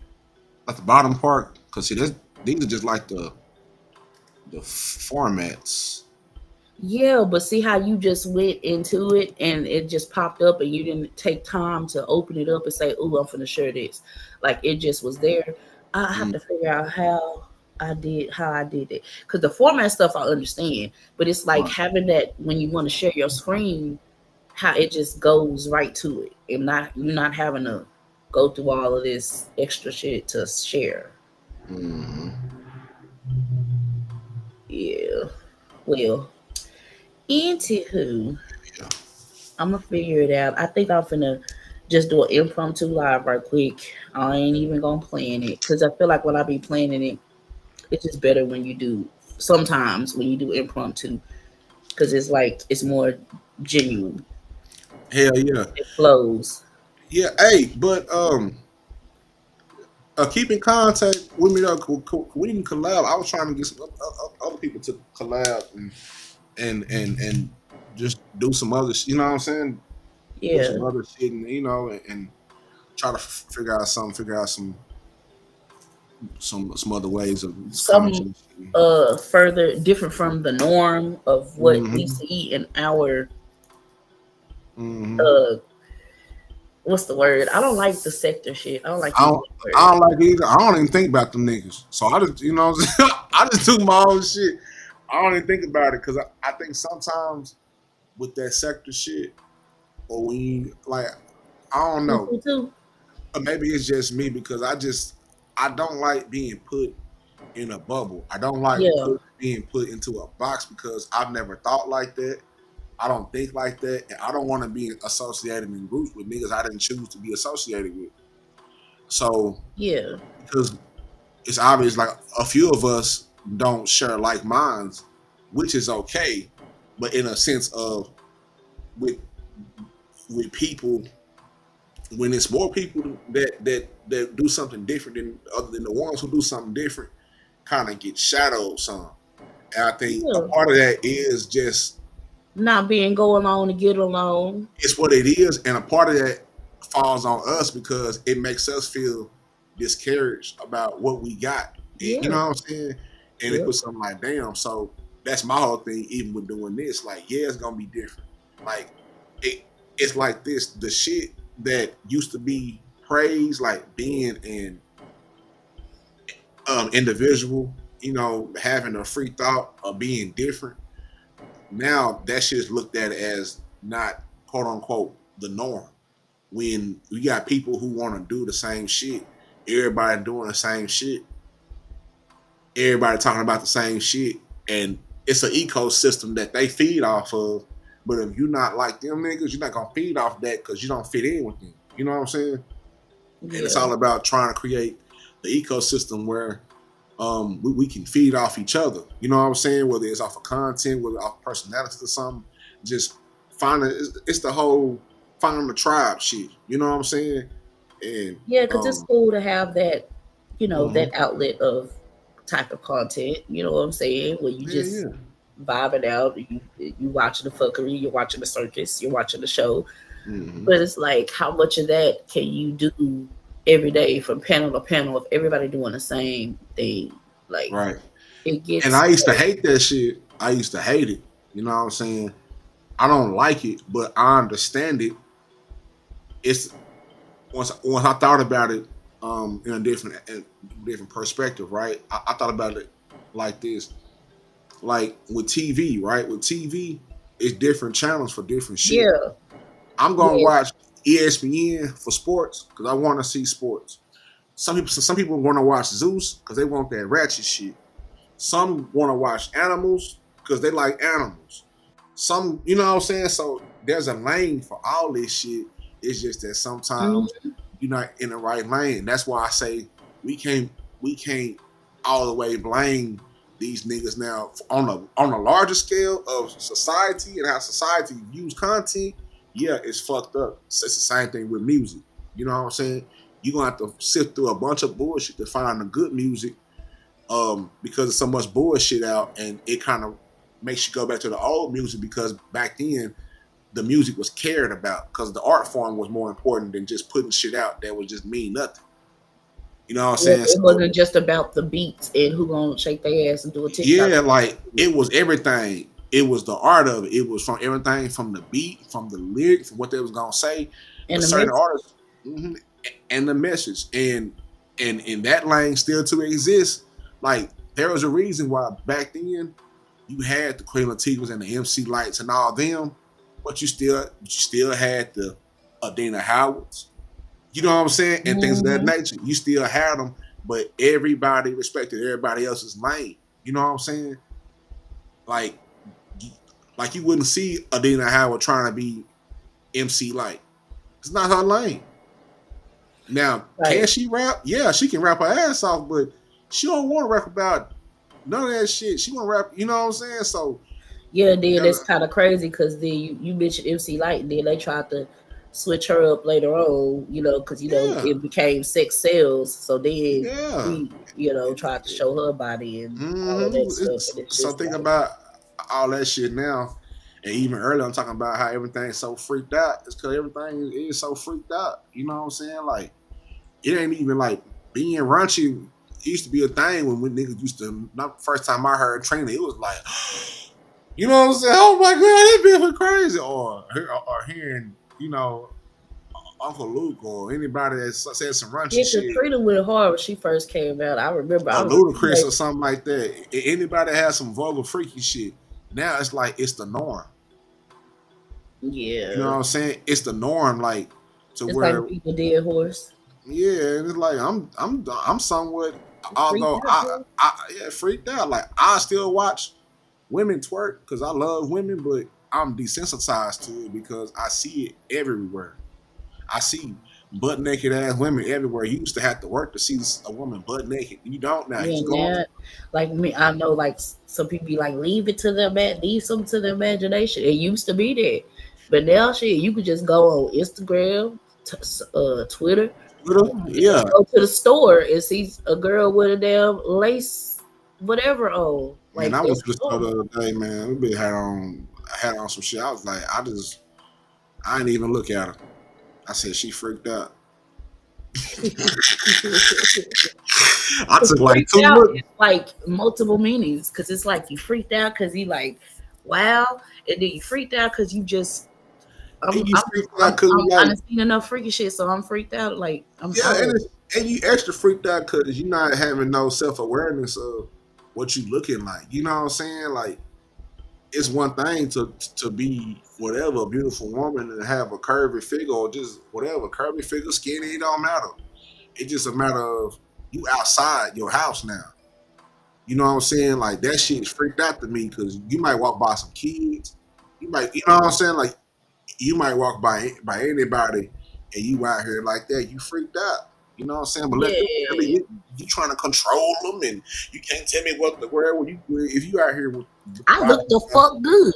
Yeah, but you can't tell them nothing because when you tell them something, they'll say you hate them, or they'll say just because I'm dressed like this don't mean whatever. But it's like you got your whole ass cheeks hanging out, and Or your titties out with some pasties on them. So what do you whole titty out, but the nipple covered?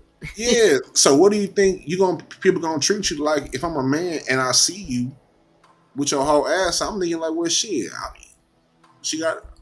I'm wired as a man to look. Yeah.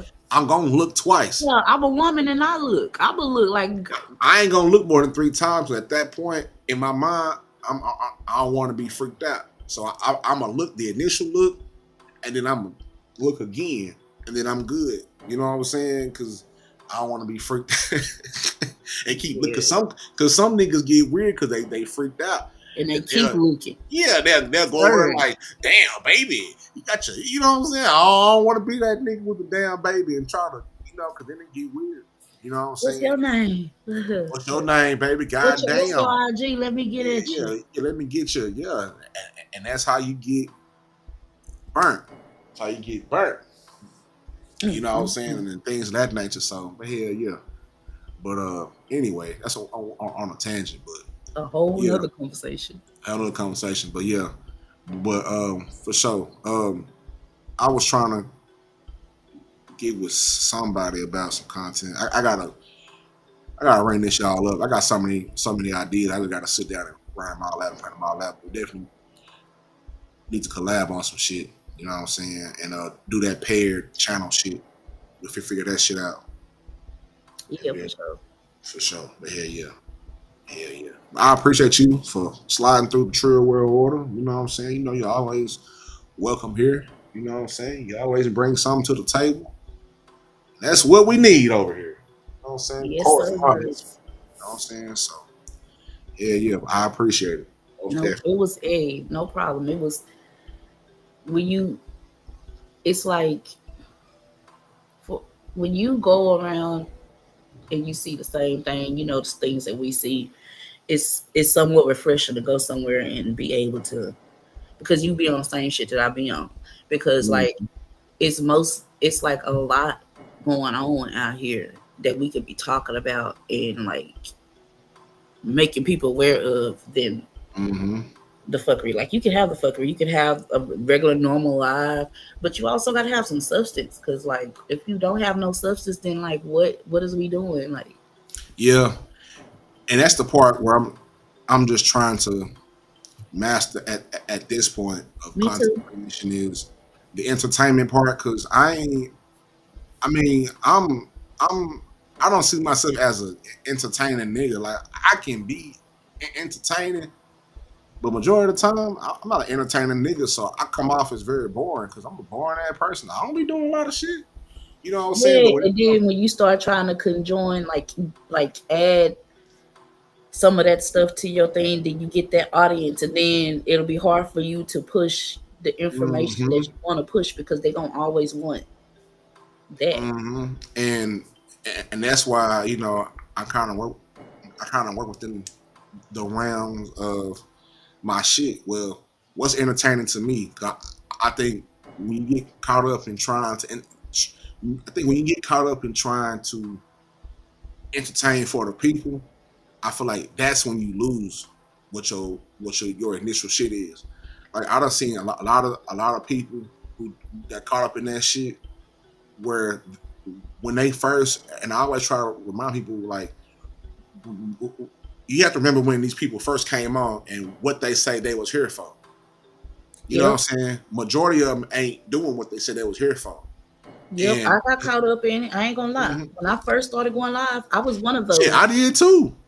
Shit, we all did. I was one of them where I had started and I would state what I wanted my channel to be and all of that. And then some of the people where I was that I was supporting and whatever from that sector, and that's when we were like less what we are now, because now this shit is out of control, by the way. Yeah, it's a bunch of random ass niggas. Some of them people from them audiences started coming over support me because they seen me in the chats and they saw me on panels and they saw me turn it up, and then they brought this same energy to mine, and I got them. I still have those videos, but they're private because that's not, you know what I'm saying. And they got the most views, by the way, but that's not what I wanted. So yeah, see, that's one thing that I managed to hold on to, and that's something that I can't always say. That's something I personally hang my hat on, is when it came to my channel, I didn't have a whole lot of that, you know what I'm saying, on there, to the point where I would get ridiculed, like Trill go other places and do whatever, but when it comes to his page, he doesn't, like, nigga, no, this is my house. You can't come over your house with your rules.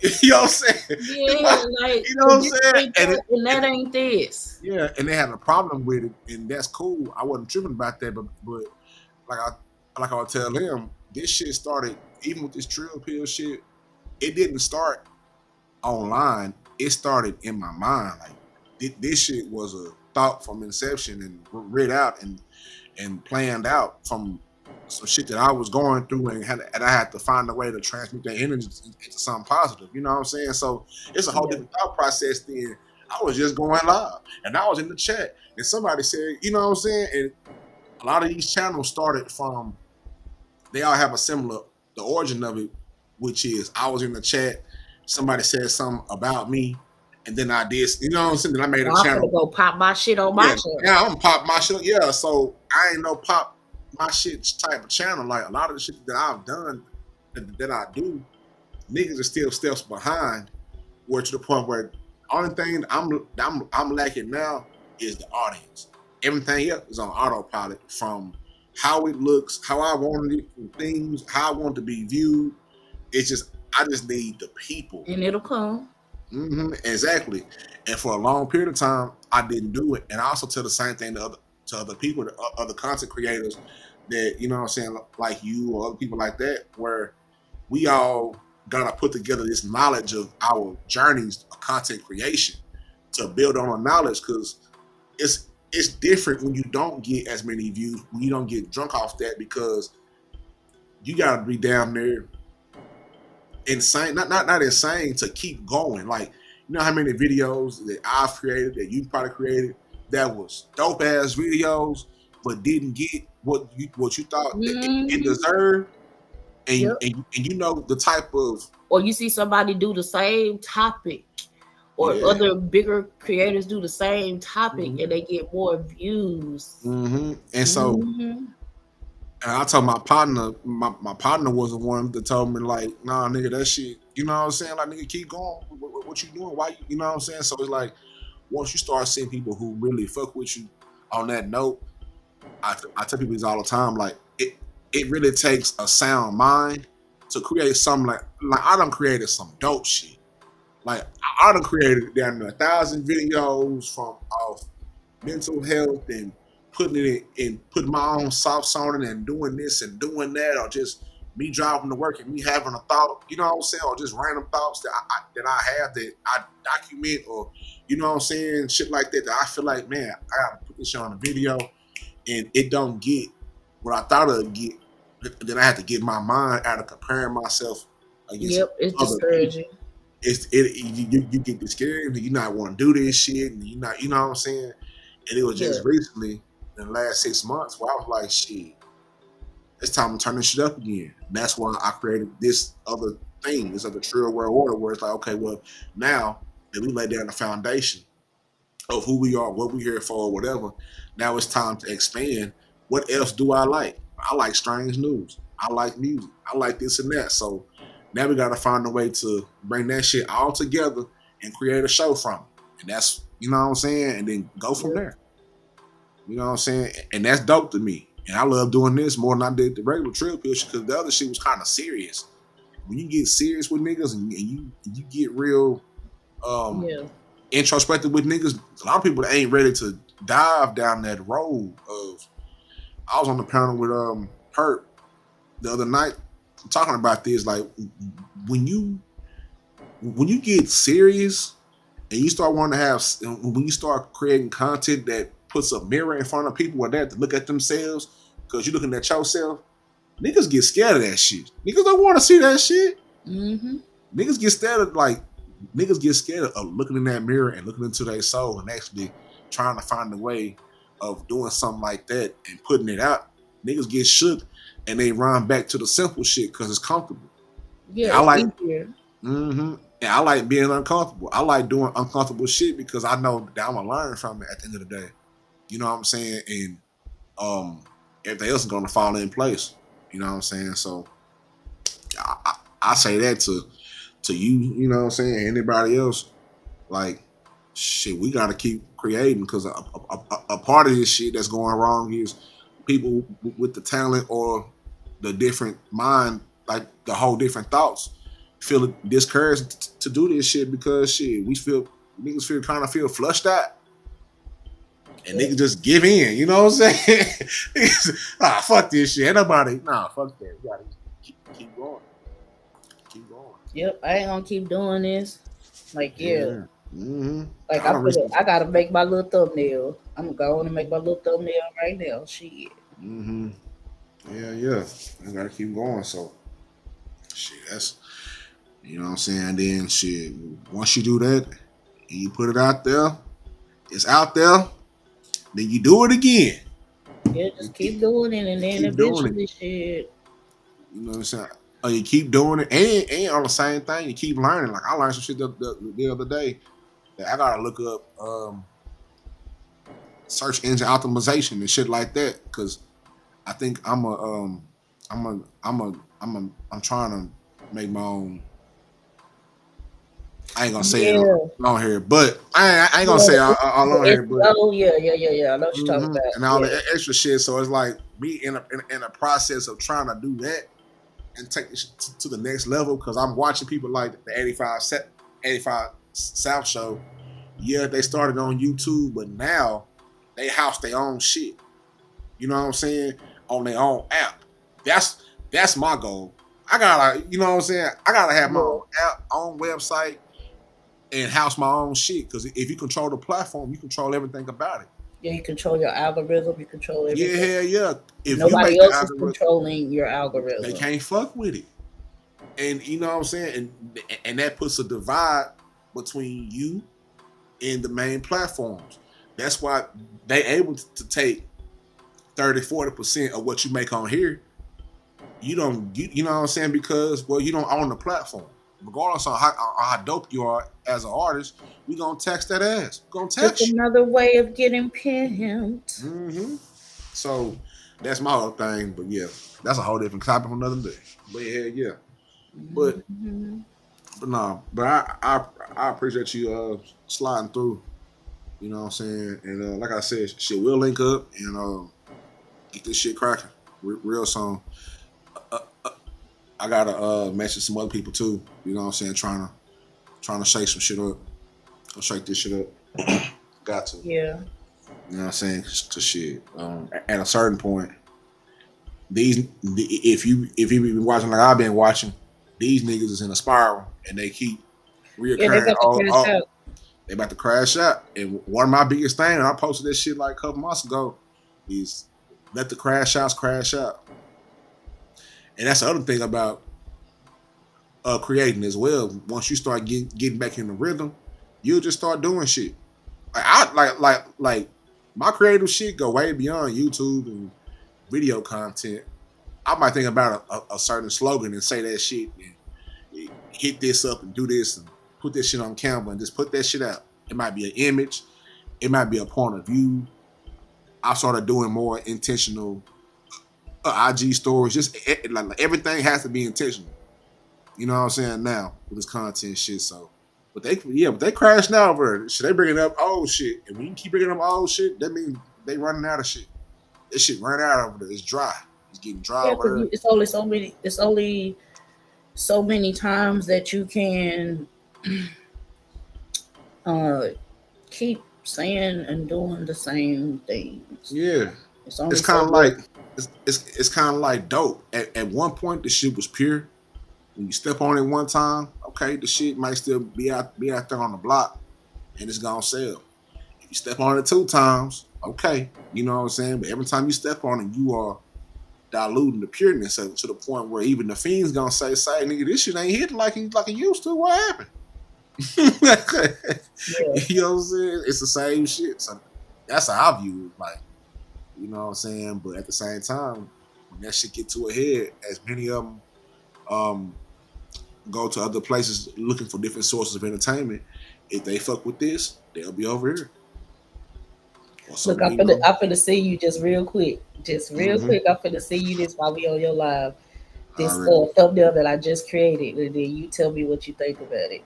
Dang it. Hold on. Let's see.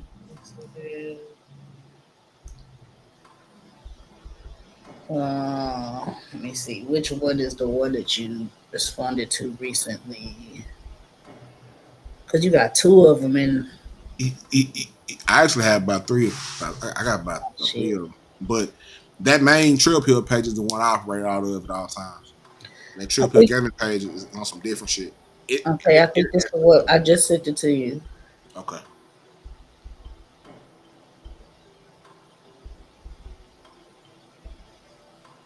Dang it. It cut it off. That's not how I wanted to send it, but. No, there you go. Oh, I see it.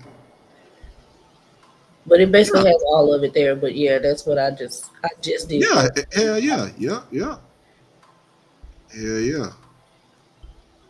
I'm gonna put that on my thing right now. Yeah. What you think? Yeah, I fuck with it. It's just something I created real quick. Mm-hmm. I need to see if it okay. Yeah, I just want to make sure it didn't look like that. Like cut off like how it went to you. Cut off. Right. Yeah, and it doesn't look like that, so that's good. I'm like, you good. Hell yeah.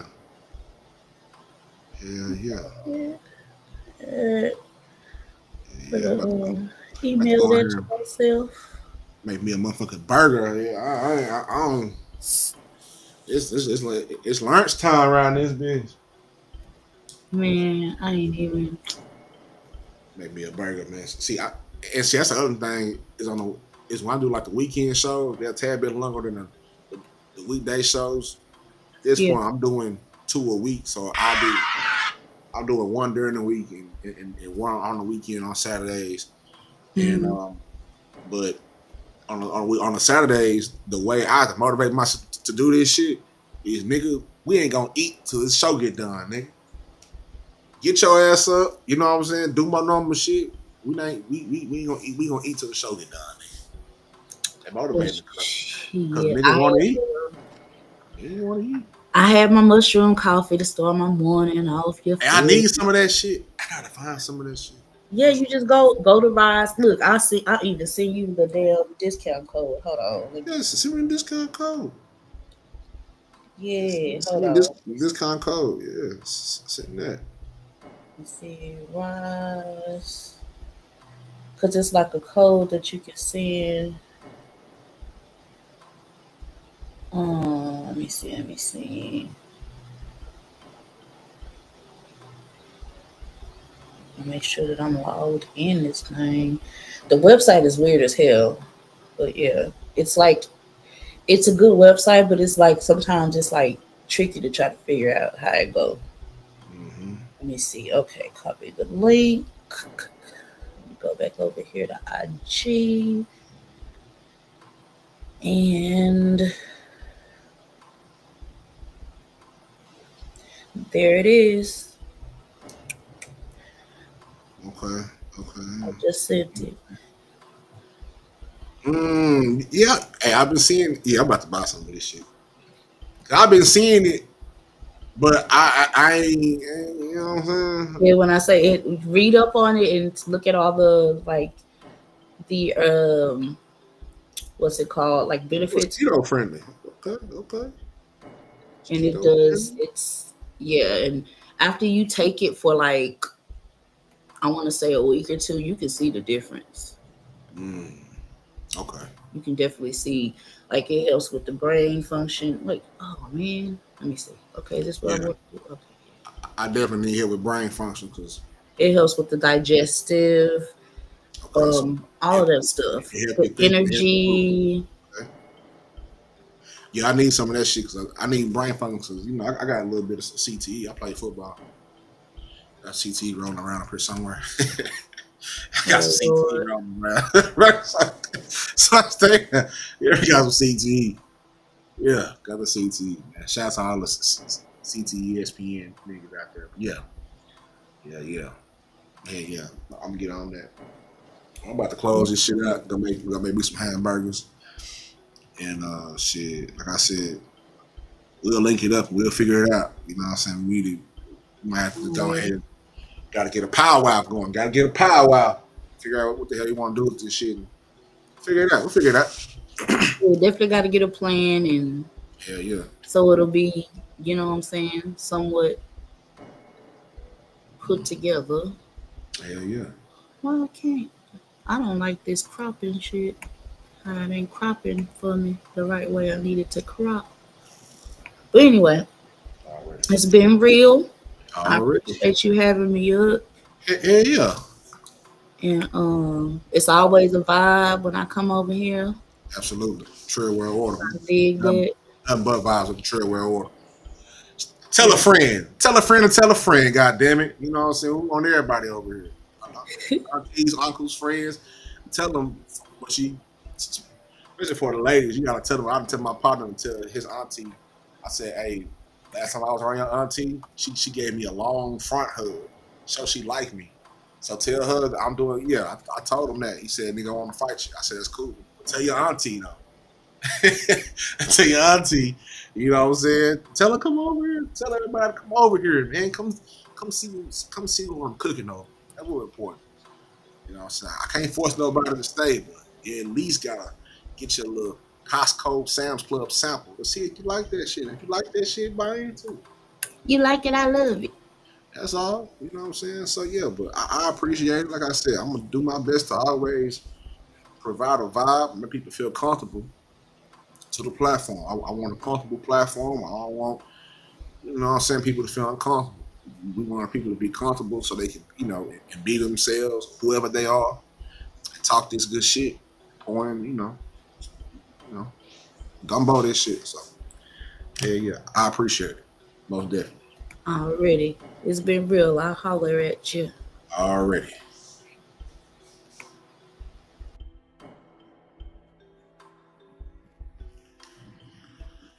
Well, boys and girls, shout out to everybody out there. Shout out to Love is Blue for stopping through, sliding by. Loyal member to the goddamn Trill World Order. You know what I'm saying? I think everybody needs to understand that this shit is for us. Goddamn. You know what I'm saying? We here. You know what I'm saying? By we, it ain't just me. This is all of us. You know what I'm saying? This is it's cool. It's cool, man. Shout out to Love is Blue. And shout out to everybody else that out there. Mrs. T, stop through. Shout out to everybody else on Facebook and Twitch. Shout out to y'all too. Don't want to leave y'all out on the Facebook and Twitch side. Y'all gotta come on in, man. It's okay. Dough, you know, don't worry about the dough. We want the trap dough swinging. You know what I'm saying? We want to be in the dough swinging. And we want you to understand that, you know, whoever you are, however you think, is welcome here at the Trill World Order. We need it all. So, on that note, I'm out of here. It's lunchtime, burger time. You know what I'm saying? And I'll see y'all later, man. You know, till then. Fuck them, shit. What want me to say? It's time to go, shit. You can be out of here. Go, bro.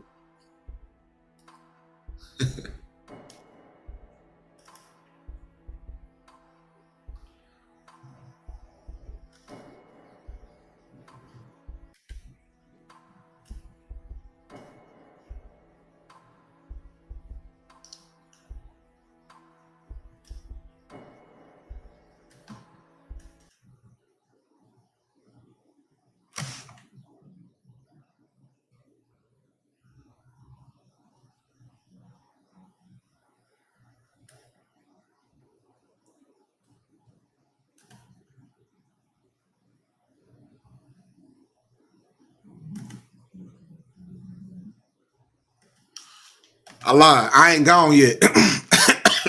Hey, Before I go, I forgot. I gotta run my ads. Hey, you already know big purrs, the algorithm shit. Fuck them niggas on the other side.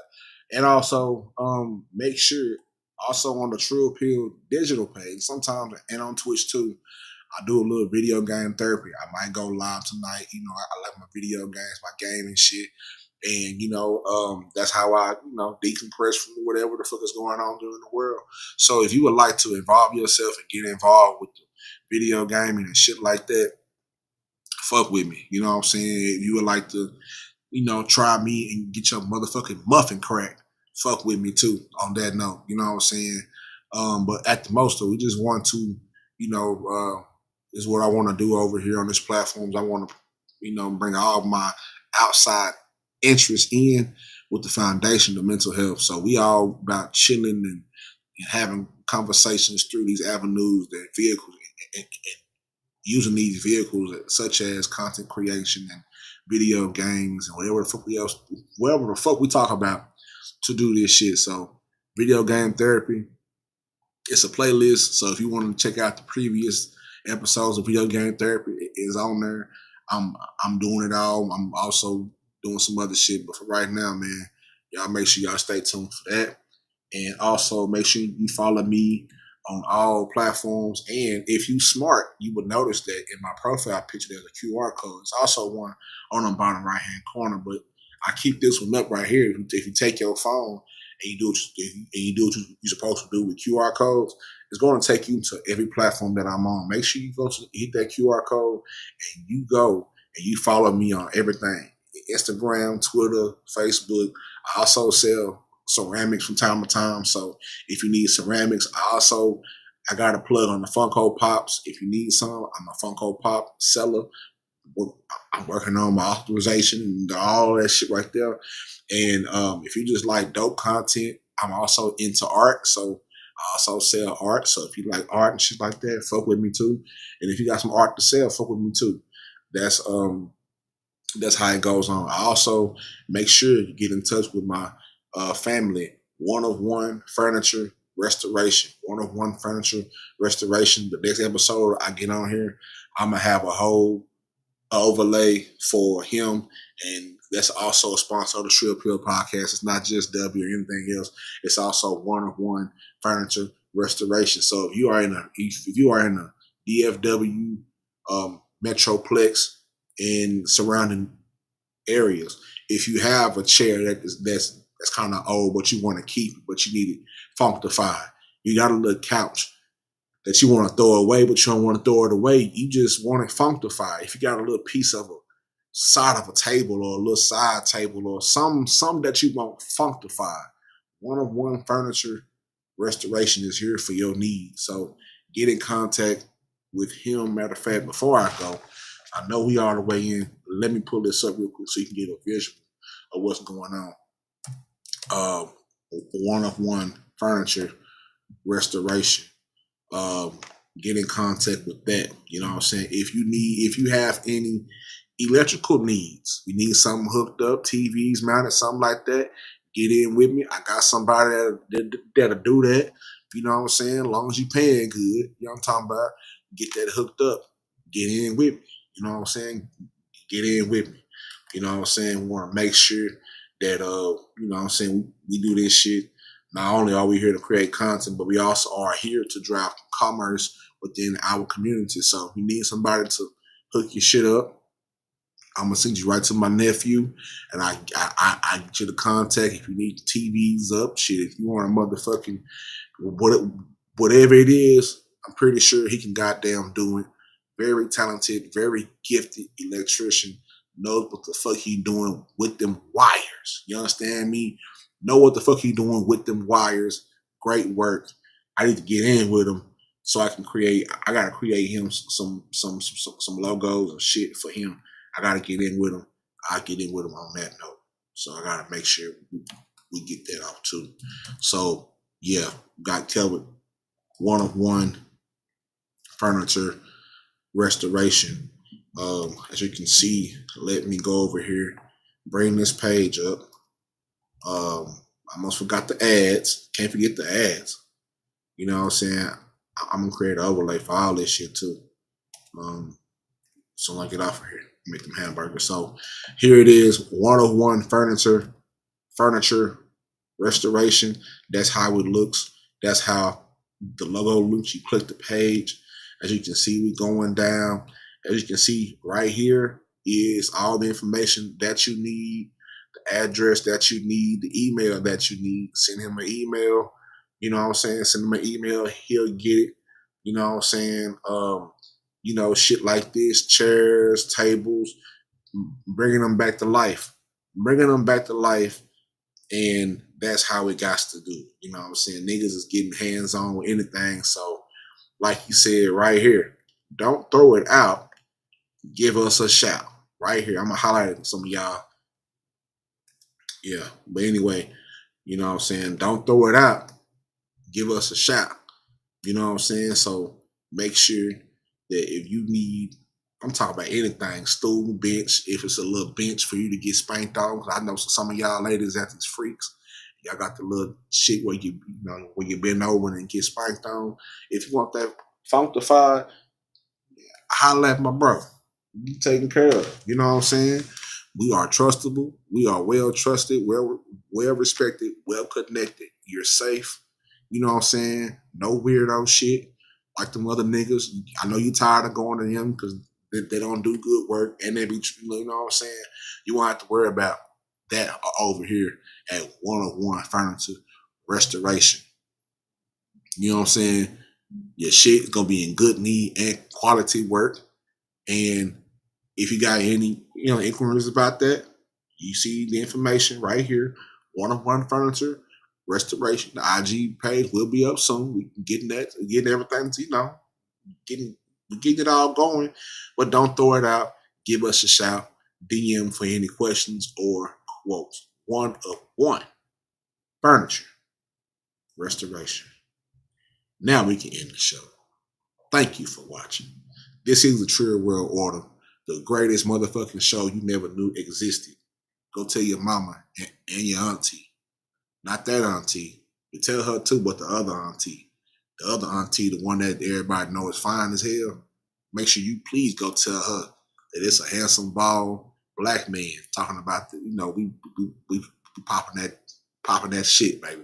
You know what I'm saying? Strange news, music, sports, whatever that's interesting in my realm, I'm talking about it.